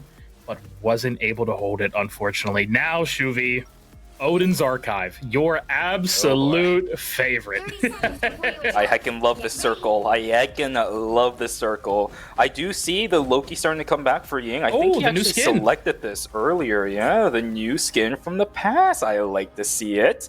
I did see Ying hovering this earlier, but did swap, if I remember correctly, before anything changed in the garden. But this time around in Odin's Archive, this is like one of the best places, right, that you can use Loki. This guy can have so many ledges to just place down his clones. You just have so much versatility in how many angles you can attack from. We'll see. We'll see if Birthright is able to come back on this one, or if we're gonna end it again on a 2-0 on Odin's Archive. Yeah, curious to see. Also, man, that Loki skin, absolutely love it. Came out with the Storm skin actually the other day in the shop. Very, very big fans of both of them. Oh, NetEase has just been absolutely cooking when it comes to the skins lately. We did have the Cloak and Dagger skin as well as the Magic skin recently. I don't know how you can go wrong with any of them. All people, all these mains are going to be getting such great skins. It is wonderful to see. And here we go. We do have a Hela on the field as well. This is going to be very interesting. Trying to contest Skizzy is going to be the name of the game here. Obviously, that Bucky able to put in so much work. Magicchems going to be on Star-Lord as well. This is going to be very interesting. Birthright, let's see how they're going to attack the point, Shuvia. It looks like Striker is going to be already on it, taking a very firm hold of it. Swirl Hunter grabbing one there. The Storm as well. Skizzy, like I said, both supports already going to be down. My goodness, Birthright has to back on up. Yeah, Team Striker is really living up to their name. They are striking the entirety of Team Birthright down one at a time. These stagnated death timers are not going to help the members of Team Birthright try to obtain control over that center line either. The Storm constantly trying to pump in the auto attacks, but it's just not going to work if you don't have the support behind you. This healing is way too much. Storm alone cannot hold on to this area, and she'll also fall into the void on top of it. Stagnated death timers, it is just not working out. 28%, yeah, the gauge is going to fill up slowly, but look at the positioning of Team Birthright. It's so far away from the center side, and the Hela gets picked off too. Skizzy! There's another pick onto the Magneto. Oh my god, it's just not going to work. Beautiful. Eris able to find a pick there onto the Invisible Woman as well. Oh my goodness. That is just disgusting. Strikers with such a firm command of these points. 6 ultimates right now. I'm sorry, 12 ultimates, I should say. Both teams have every about to have a single bloodbath. ultimate. This is going to be a battle of resources, Shuvi. I hope no members of Birthright get picked off before they're able to walk. Oh, no. Caster cursed it, my bad. Unfortunate. Ying is actually going to be going down on the side of Strikers, losing one of their healers. Eris, meanwhile, is going to have to keep everybody up, but a big ultimate is going to allow Strikers to be able to just clean it up. 3 ults used on the side of Birthright. Oh, God, Shuvi. You saw what Falxier was trying to do, but there was just no one there to support, and this is the problem. I'm seeing sometimes from some of these teams, the shot calling on these ultimates are so awkward. They're not being timed correctly with one another. Yeah. But they're going to try it again. This might be the last push they have to go for. Have to brute force it. We got 95% on the control zone right now. They need to push this in, but are being continuously denied, and there is the kill onto the one person holding the line too. Overtime gauge is slowly but surely decreasing. Hella trying whatever she can, sitting in the middle, pumping down the damage, but it's gonna miss all of them, save for the last few. You have to get the damage done. There's one, and that's about it. The hell can she live a little bit longer? No, it's not gonna happen. The control zone will go over the team Birthright, and that is the map over already once again. Strikers, man, that was just a disgusting hold. Skizzy on that Bucky. Oh, wow. Man, what a battle. That was crazy. It's so hard to lock him down. Look at the MVP there as well. Well deserved. Oh my God. I'm more excited to see what his stats are looking like. Look, Let's see what he did. almost 29 final hits. 29. What? The next person broke not even 5. One-man army. Not a single death. That is absolutely bonkers. What a game. What a game. Wow. 29 kills. In 2 maps, by the way. 29 In stab 2 wounds. maps. Oh my God. Freaking pack it, yo. Oh my God, man. That was crazy. Yeah, I don't... Oh boy, this is looking rough for Team Birthright right now, because Strikers is just not giving them a single window of opportunity to even wiggle in, right? As soon as one person wiggled in towards the end, that person was immediately isolated and taken out, but the entire wall holding the rest of the members of Team Birthright was still holding the exact line. They never went back. And that's the problem, I think, for Team Birthright. They have to figure out a way to just keep punching a hole in the wall and just make sure they can get through. If they can't, it's going to be problematic. Well, Shuvi, how about we send it over to our boys there on the Ammo's desk. Sorale, Fanatical, take it away, guys. I don't even know what to say about this at this point. Yeah.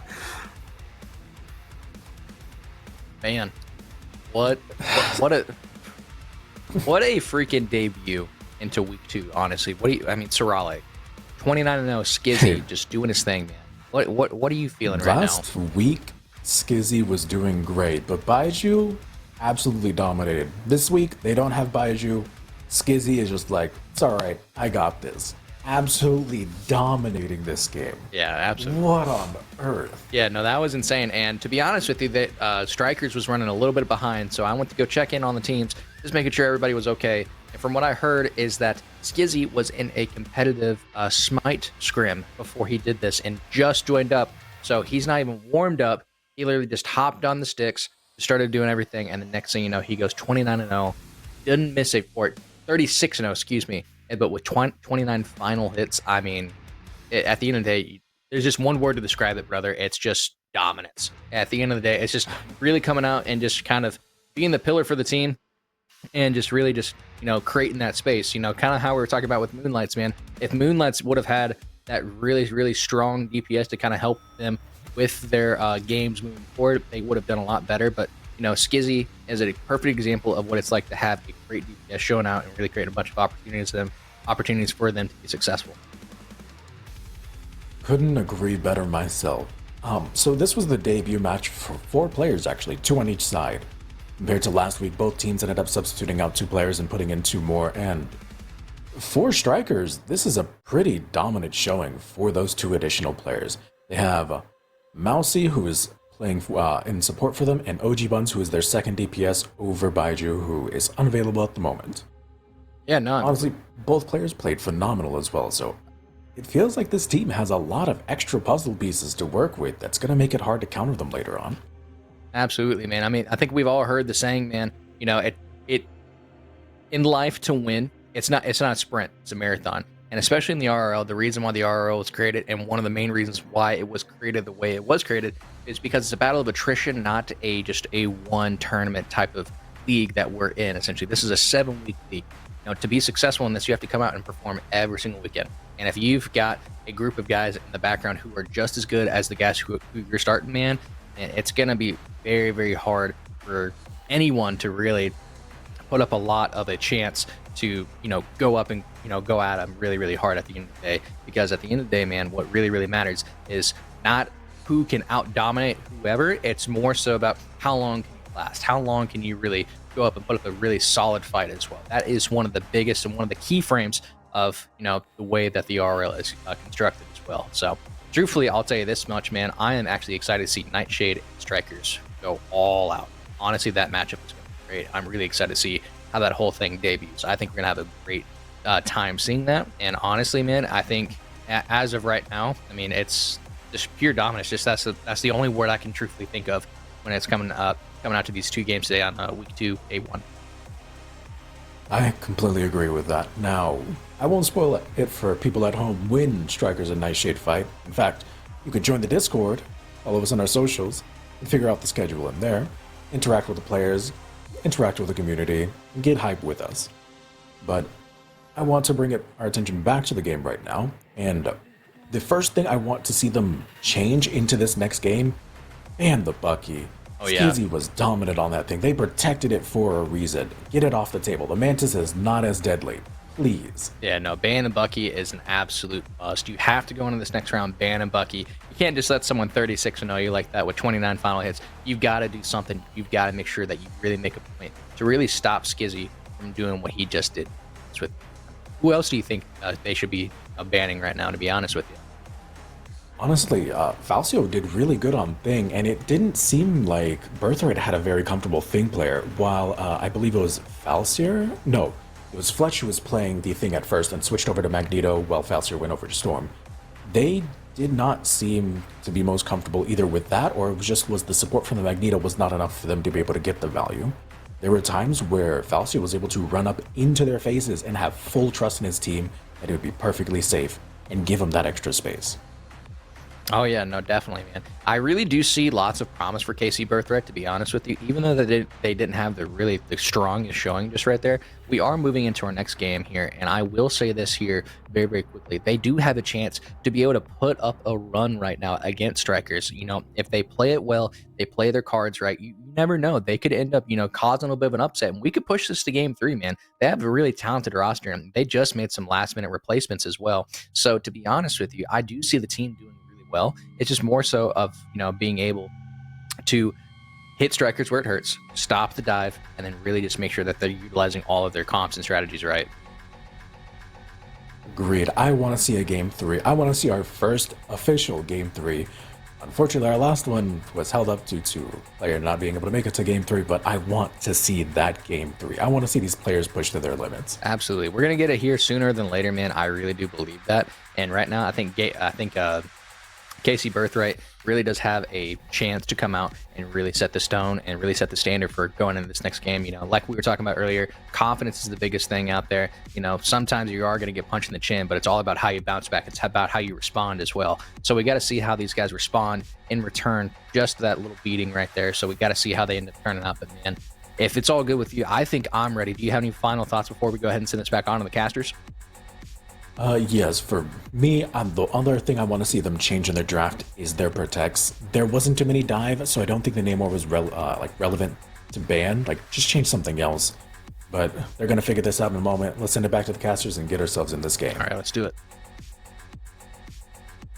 Well, hello everybody, and welcome back on over to the caster's desk. Once again, I'm Vix with Shuvi Senpai over here, and Shuvi, as they said, we're going to be getting right on into it here in a moment, going back to Midtown here on the Empire of Eternal Night. We have to stop Dracula, hopefully, from taking over New York completely. We can see Moon Knight and the boys there deliberating over everything Iron Man. They're all doing their thing. Oh my goodness. Are you ready, my brother? Yeah, I don't know, man. Before the vampires, we might have to stop this little weird guy with a robotical arm, as we said during the analyst desk. Bucky needs to be stopped, especially in this map. If a Bucky starts going ham, he will go ham, right? You cannot allow that thing to pass on through. And I think, yep, there it is. Insta-pan right away. Shocker! The side. Wow, whoa. Very big shocker there. And I think the biggest thing I'm going to be looking out for here, we do have strikers on the defensive side first. I want to see how they are going to defend this first point especially.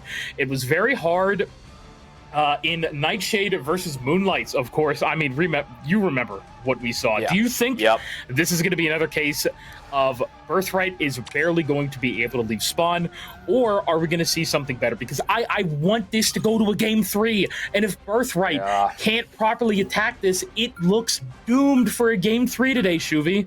Yeah, I think it really depends on the last ban coming in from Team Strikers, right? It should be kind of predictable because they pulled it out in game number 1. I think the Magic is going to be banned just to make sure that Magic Chems is kept under a little bit more control. I have to see what Birthright is looking for, though. What are the options they have when it comes to bans? The only hover we have at the moment is Falcio sitting on the thing.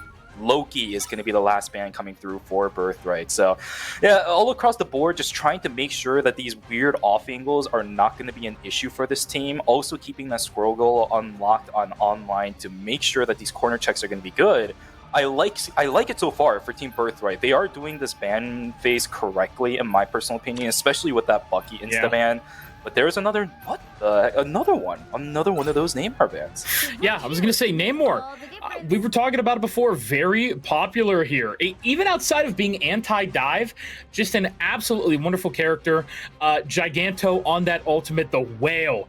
Who, for anybody here from last week, Shuvi, I have to show you the clip later. Kegs finding out that Namor's whale was named that Giganto made him go into an absolute laughing fit, which was one of my favorite things of all time.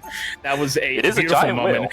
Is a gigantic whale named Giganto? It's it's in the name. Exactly. Who's shocked by that? But here we go. KC Birthright over there going to be attacking Squirrel Girl, Invisible Woman, Penny Parker, which I know Lauren in the background is probably screaming about. No! Oh, no! No! Just as I say it too, no! Yeah, she's yelling for another reason now. now. Now they go into the Thing Mag, the new classic. Oh, man. We do have Magic Chems back on the Star-Lord, as well as Giggles going to be on the Cloak and Dagger. With the defensive side, a Storm Hella duo for the DPS, which I love. Thing Mag for the tank line, and then Invisible Woman Luna for the strategist line. And here we go, Shuvi, right on out of the gates. Let's see how they attack. Yeah, let's see how the first 30 seconds of this match goes, because we are just already about halfway farther than what we saw in our first game. 26 meters out. It's not that big of a deal, right? This is where the real crunch is going to happen for Team KC Strikers. A lot of push-in value, though, for Team KC Birthright. The Star-Lord actually getting a massive flank on the backside. That's going to divert a lot of attention from the side of Team KC Strikers, and we can actually kind of see that. They haven't really been able to get that much meaningful damage down onto the members of Team KC Birthright. Fletch is taking a decent amount of punishment, but he should be able to get healed back up in just a moment too. These corner checks from the Squirrel Girl is really making it easy for Team KC Birthright to push on in, and you can see that. Squirrel Hunter also isolated and taken down as well. Pushed away are going to be the members of KC Strikers. We are actually going to have a pretty good attack side from KC Birthright. Yeah, I'm going to be looking really here at Skizzy once again, going 36-0 with those 29 final hits from before. Are they going to be able to do that same performance on the Hella this time? As we see those left clicks going out, right click as well. A lot of damage going to be going back and forth. Eris, meanwhile, trying to just keep their team up as much as possible. Ying does have the ult. There we go. Skizzy, my boy. 2 kills onto Gamer Fletch and Magic Chems. The tank and a DPS both going to be down. That's a third, a fourth. Oh, brother. My God. Squirrel Hunter going to grab a 5th there, and that is actually all of KC Birthright going down. There we go. That's the strikers that we know, Shuvi. Yeah, and they just completely ripped the entire side of Team KC Birthright to pieces. It was so close to the checkpoint too. Look at where the caravan is, but just denied right beforehand. But there are still a good ultimate value for the side of Team KC Birthright. The only problem is, KC Strikers have the exact same situation too. 5 ultimates available, Storm and the Hela ult available in such an open area. This could be disastrous for Birthright. At a level like this, it's really going to be a fight of those ult resources to see how they are going to be used. Falcio, it'll be really rough there. Ying with that Luna ult going to be defending a lot of this. Magneto trying to take down Luna will not happen though. There goes Magneto with his own meteor. Who's it going to take down? It will do! The whole strategist line is down, but it's not over yet. 3 kills. Birthright still going. That legendary Star-Lord's doing it. Magic Chems showing them what they're made of. Octiac ends up going down to Falzir, and things going to be running on in shields up there. For the Strikers, will they be able to do it? Clobber in time as well. You'd love to see it. Squirrel Girl will end up rooting. A lot of heals coming out though. Already back to full health. Strikers strategist line keeping up Falcio as much as possible. No ults on the board yet. They're trying to come as fast as possible. Fletch just about to have that clobber in time for Birthright up. Will it be there in time? Invisible Woman having that ult. Shields up for them. Everybody's going to be invisible. Slowing field out. 2.44 meters left. Fletch has clobber in time. Are we going to see it? The shields. Just everything being used right now. There's a kill. 2 members of Strikers are down. I don't think it's enough, and the first points taken for Birthright. Beautiful gameplay. I mean, the sustain is so good from the side of Team KC Birthright, and they were able to hold the line, which is the exact thing that we were looking for from this team.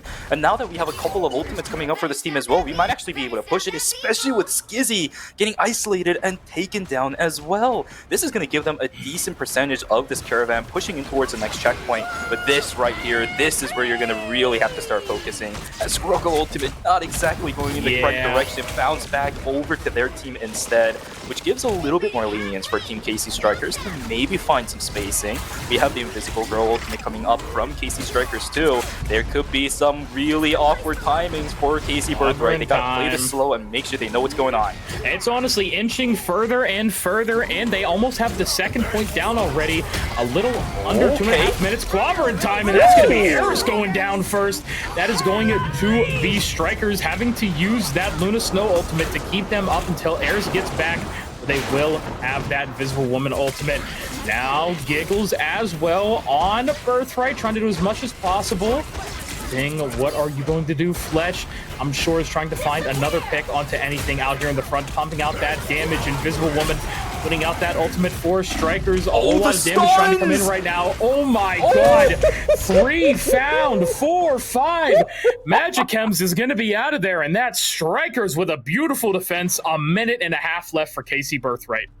The things have been so monumental in this game so far. Multiple 4, 5-man stuns coming through over and over and over again. I don't know how these players are doing it, but every single time it happens, the other team just wipes, and for good reason too. The thing value is nuts in Midtown right now. Still pushing way through. They got pretty close to the checkpoint. It's slowly pushing itself back, of course, the caravan. It's just going to put Team KC Birthright back in this line of fire.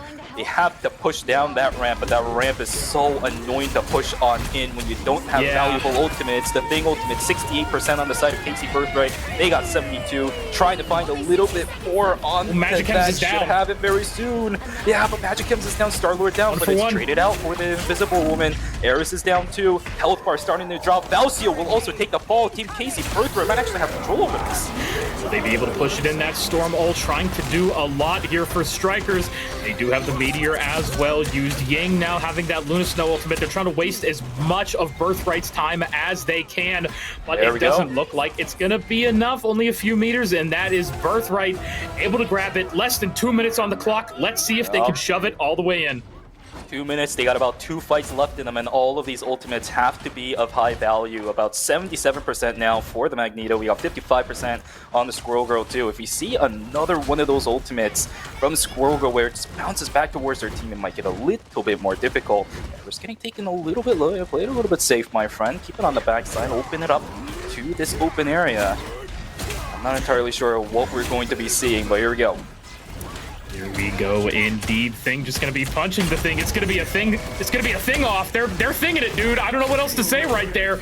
And now Quadrant time is gonna be ready here for Fletch. Are we going to see it?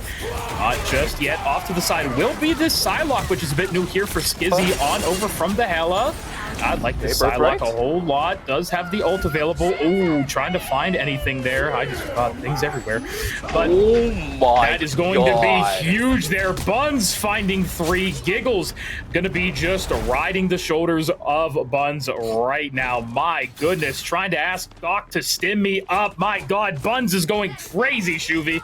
This is insane. Birthright, this is a completely different side of what we saw from game number 1. They seem like they have the confidence. They seem like they have the organization. They have the calls at this point, too. They understand what the composition is meant to do, and they are executing it faithfully. This is amazing. Just a little bit more to go. 30 seconds before it is going to go over to overtime, and they have so many utilities available, but they're falling down. Giggle's gone. Bun's gone. Oh, and the Invisible Woman is going to fall down, too. Oh my goodness, this is not that good. 15 seconds into overtime. I think it's going to reach until that point. Down goes the Star-Lord as well. It's going to be a regroup and push for that final push. Look at that. Nah, they're not even going to be able to get on it. Falsier tries to go strange in time, but it won't be enough. KC Birthright not able to push it all the way.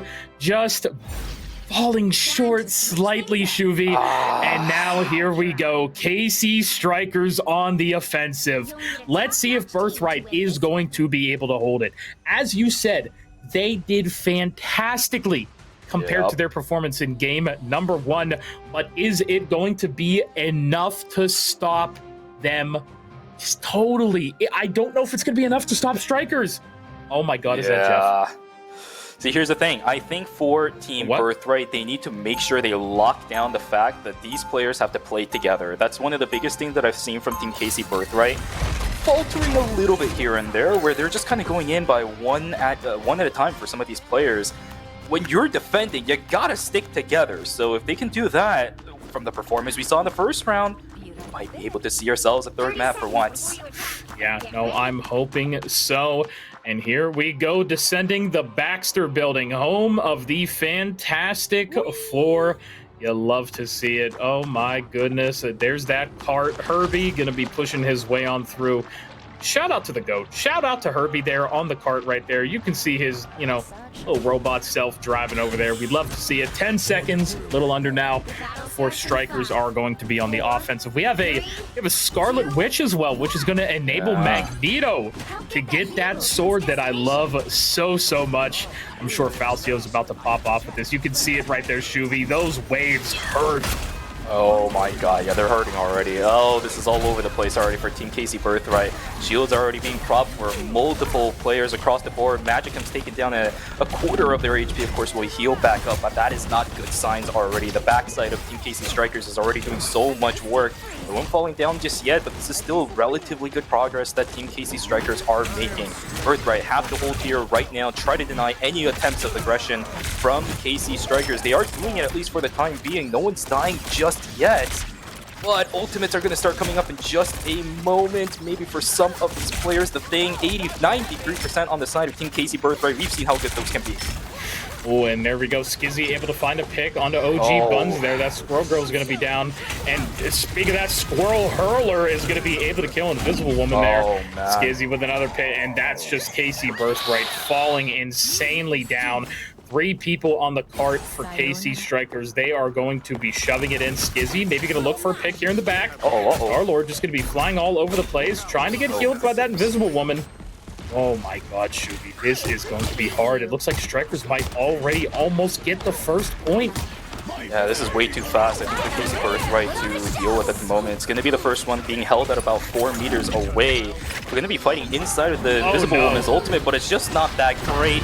And we have the Magneto ultimate going down as well. There's just denial everywhere, and it is a team wipe. Not even close, baby. And that's the first checkpoint met. 4 minutes and 45 seconds to go until the next checkpoint. This is looking tough for Birthright. I need to see a replay of that here soon, because oh my God, Squirrel Hurler with that. That was just a nasty 3-man Scarlet Witch ultimate. That pure chaos coming on through, and like you said, 4.5 minutes for Strikers to get this on man. through. Are they going to be able to do it? Signs losing point ramp to yes. positioning. Yeah, they're already almost there. They're going to be cutting this corner right now. Fletch trying to make as much space as possible for his DPS to do what they need. Down. Buns, this Squirrel Girl, are we going to be able to see it? The Squirrel Tsunami out. Oh my goodness, it's going to be rough. Fletch ends up falling.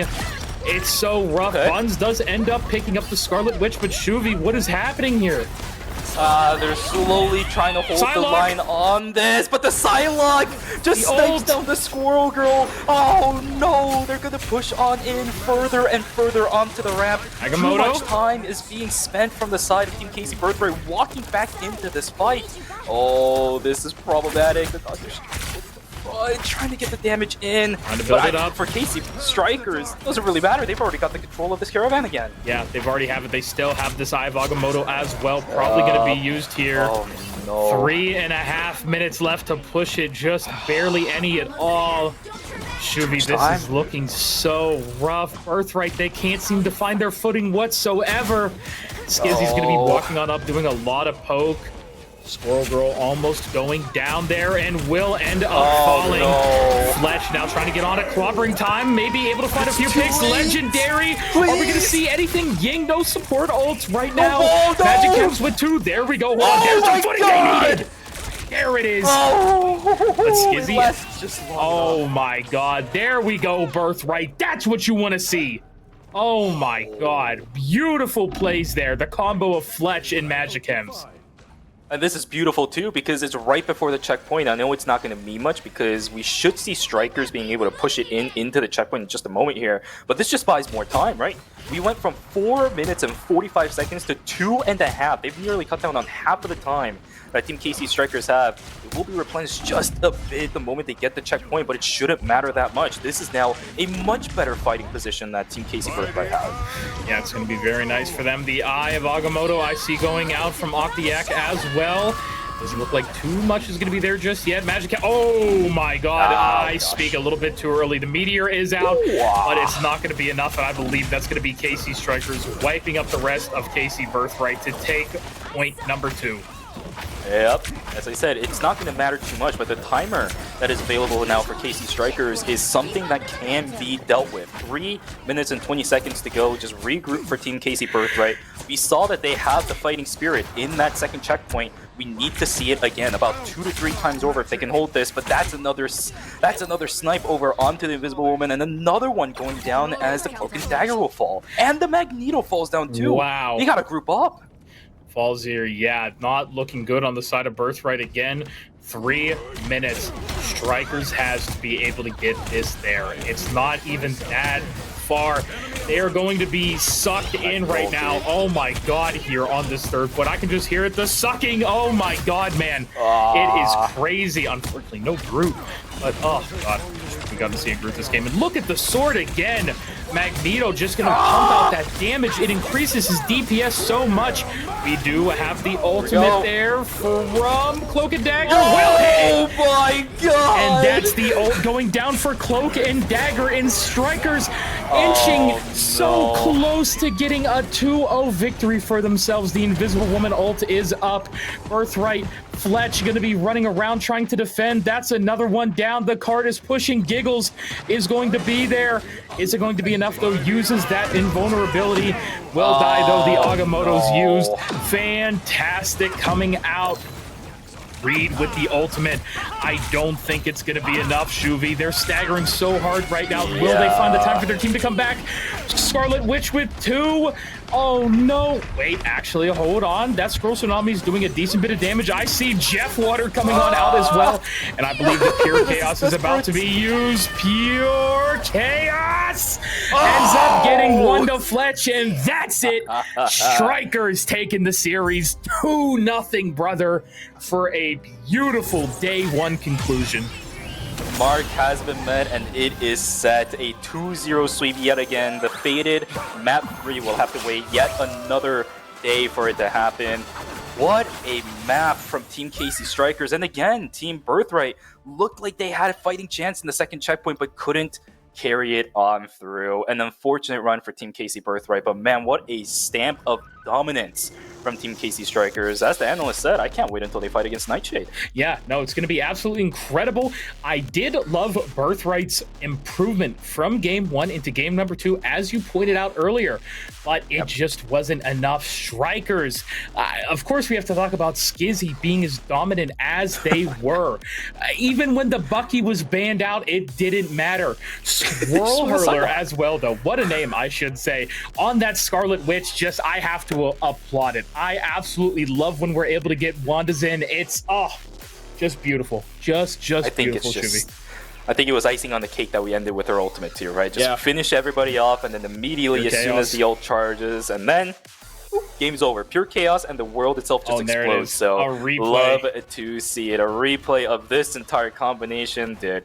I don't know, man. Oh my god! Oh my god! See, this wasn't even the final one to end the round, but it was still. That was wonderful, though. Yeah, chef's kiss indeed. You know, the golf claps as well and everything. That was just wonderful. Absolutely pure chaos, I will say. But Shuvi, I think we have to send it over to our analyst desk. I need Sarale and Fanatical to talk just a little bit about that, because my goodness, man, gentlemen, take it away. Oh my god. Thank you so much, guys. Fanatical, it is not a one-man show. That is a whole unit. Oh, Fanaticals, you were sorry. I had my whole thing muted. My fault. It's all good. You're good. But no, I had my Go XLR muted. But it's all good. Anyway, long story short, man. No, freaking KC Strikers came out today, and they did a great job. But man, I really do want to highlight this. I really want to talk about it, man. Even though KC Strikers won the game, my personal MVP so far are the RRL. Man, I got to give it to Birthright. I have to give it to Birthright. Man, the momentum and the energy that they brought out for game 2 was truly awesome. At first, I thought they were going to go ahead and full on send the whole thing, and I thought we were going to go into OT for sure, because I knew Strikers were going to give them a good run for the money and give them a solid pushback. But to be honest with you, man, I got to give some major props to KC Birthright for really coming out swinging the bat today, and they did such a great job. I really cannot lie. They did such a great job with that. Definitely. They did show a much better fight and more adaptations than we've seen from any other team. Other than, you know, there's not too much to go with Nightshade, because they're so dominant. They haven't been able to do those kind of adjustments. They haven't needed to. Absolutely. But I'm sure that they also have that in their toolbox as well. But Birthright clearly have shown us a lot of growth in between these matches itself, and I can't wait to see what they're able to develop further on. This is their first match with 2 of their new players, so who knows what's going to happen next week. Absolutely, man. I was even reading in the chat, I believe from our boy Sean Panda, that he thinks that Mojangles actually cursed the game 3 spell right now. As everyone has noticed, we have gone 2 games so far in the whole RRL. We only had 1 opportunity to do it with Mojangles versus Militia, but we never actually got to see it. So for tomorrow, I think we're going to get our first game 3 for tomorrow. But either way, today, great games played by both teams.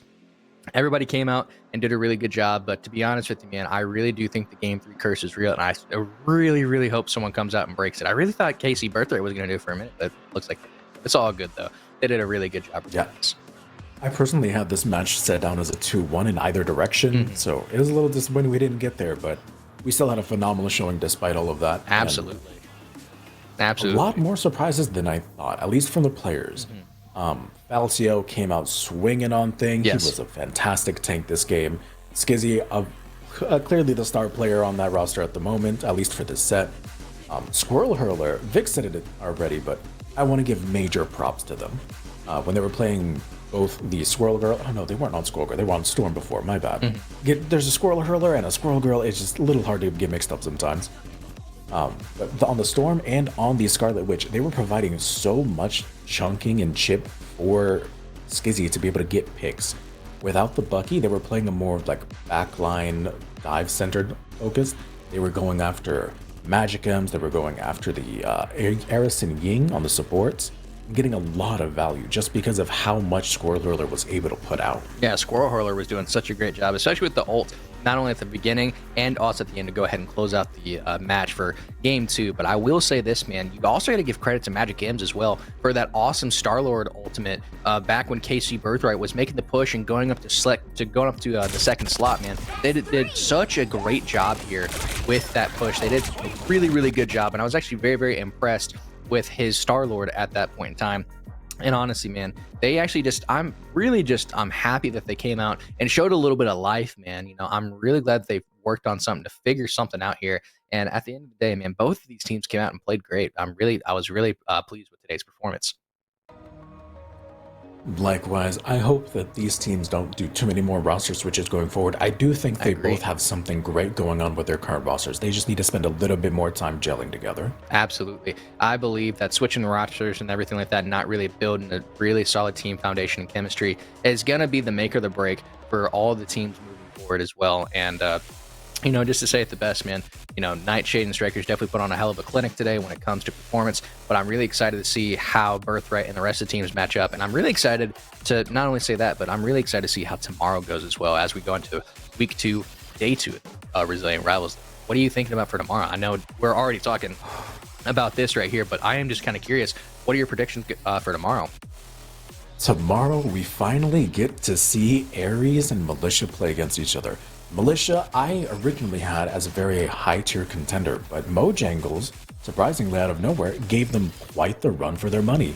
So I want to see if Ares can get that repeat performance, push them to the edge, and show us if these console players can really put their performance with their platform. They've been very vocal in the past, and they need to show up. Absolutely, man. And to be honest with you, man, truthfully, I feel like the thing that was kind of like the lifeline almost for KC Ares was bringing out freaking Claire yesterday, the freaking Black Widow, who was out there just doing a hell of a job in week 1 and putting up some major numbers for KC Ares. Tomorrow, I genuinely think that it's going to be a very, very close game. I think we're going to see our first round 3 for tomorrow as well. I think that's going to come from KC Ares and Militia as well. But man, I'm excited. I mean, they just have a lot of potential going into tomorrow, and I'm really excited to see how all these matchups play out. You also got the Pillar Man and Mojangles as well, who I truthfully believe it. We got to see what's going to happen with the Pillarmen tomorrow, man. We have to. I mean, at the end of the day, Pillarmen, they came out, they made a great showing, but they were so inconsistent with how they ended up wanting to play with their teams. I don't think I've ever seen enough character swap outs in one game. I think they swapped out like 10 times, I want to say, correct? Maybe I'm wrong. About there, it was a character Rolodex for them, and I think they're the only team left that has not shown us any kind of like growth or glow up from our initial predictions.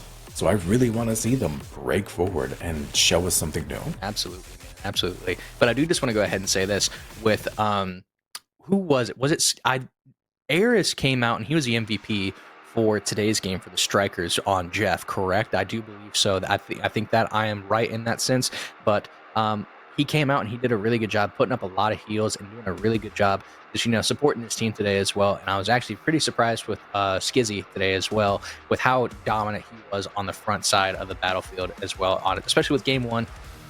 Birthright made a really, really smart choice to go ahead and ban him in game 2, or especially his Bucky. But to be honest with you, man, I'm still very, very pleasantly surprised to see the performance and the domination that both Nightshade and KC Strikers put up today. Honestly, they did such a great job. And I'm really just excited to see how they do tomorrow as well, or do next week.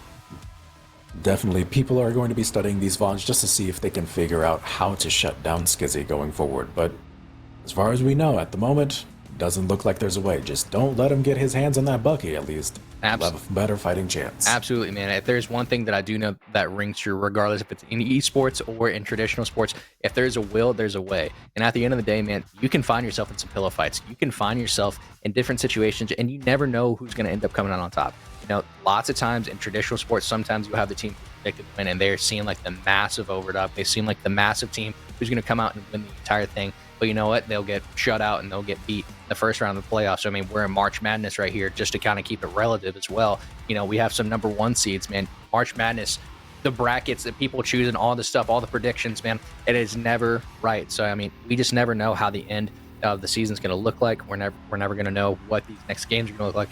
But the only thing that we can do is hope that a lot of these teams are studying, they're coming out ready to play, and making sure that they can find other teams' weaknesses and make sure that they capitalize on whenever they have the chance.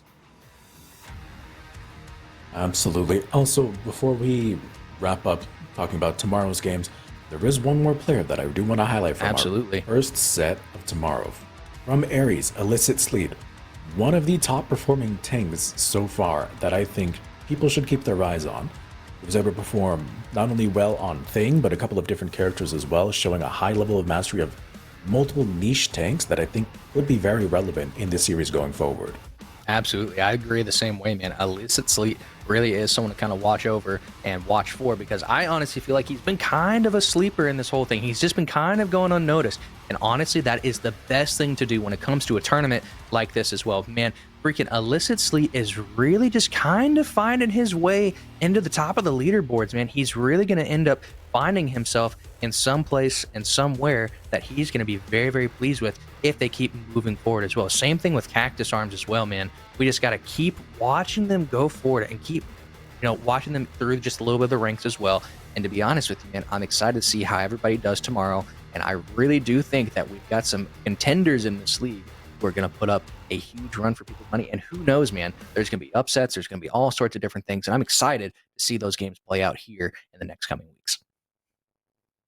Exactly. Who knows? Maybe our first upset is going to be tomorrow. Who knows? Who absolutely knows? But I do just want to say, Sorale, thank you so much for being such a great co-analyst with me. You've been nothing but pleasant to have here on the panel with me, and I have enjoyed every single minute of it so far. Likewise with you. Maybe you should join us down here in the analyst desk more often, huh? Maybe. I don't know, man. I gotta make sure everything kind of plays out, runs the big picture. But you know what? Sometimes I'll come down if I'm welcome. I gotta be welcome down here. You know what I mean? So gotta make sure something shakes. You know what I mean? Yeah, I get you. Let's send it back to our casters, get some final thoughts, and wrap up for the day. Absolutely. Thank you all for joining the RRL. Follow us on our socials, join the Discord. We'll catch you tomorrow. Absolutely. Thank you so much, guys. Well, everybody, the time has unfortunately come. It is the end of RRL Week 2, day number 1. Shuvi, how'd you feel overall? How was your first time here? It was so good, man. It was so good. I had a blast watching it.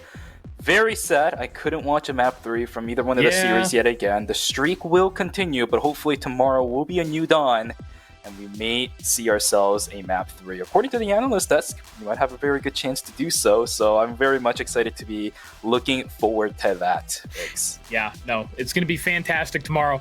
I will be looking forward to it as well. But as the analyst said, of course, guys, don't forget to follow Team Resilience on all socials. Follow all the production people, all of us as well. We're all very social people on X, Instagram, Discord, whatever you want to call it, wherever you are. I know you're social. Don't even lie to me. Don't give me that look. I know it. Just because you sit there and play Monster Hunter all the time don't mean you ain't social, my boy. Yeah, okay, buddy. I got to out you. This guy's just a Monster Hunter at heart and his gotchas. But thank you again, Shuvi, for being on here today. Thank you to everybody else as a part of the RRL as well. Thank you to all the players, production, staff. Yeah, big shout outs to everybody. And yeah, overall, a fantastic day of games, and I cannot wait to see you guys back here tomorrow, 7 p.m. Eastern, 4 Pacific. It will be a fantastic time, as I said before. I sound like a broken record, but for right now, I believe that's going to be it for today. Ladies and gentlemen, we'll see you tomorrow. Bye, everybody. Hi guys, my name is Lovelier and I'm a content creator for Team Resilience. The best way to show off my resilience is with my favorite product, the Dear Person Behind Me hoodie. I love this hoodie so much, from the way that it fits to the color. My favorite thing about this hoodie is the message on the back. You never know what somebody is going through and you never know who's going to read it. So it means a lot to me that I could just spread a little bit of positivity just by wearing a hoodie. I wear this hoodie so much that it's not even white anymore. If you want to match me and get the same hoodie, you can use my code Lovelier at checkout. And don't forget, orders over $100 US is free on shipping.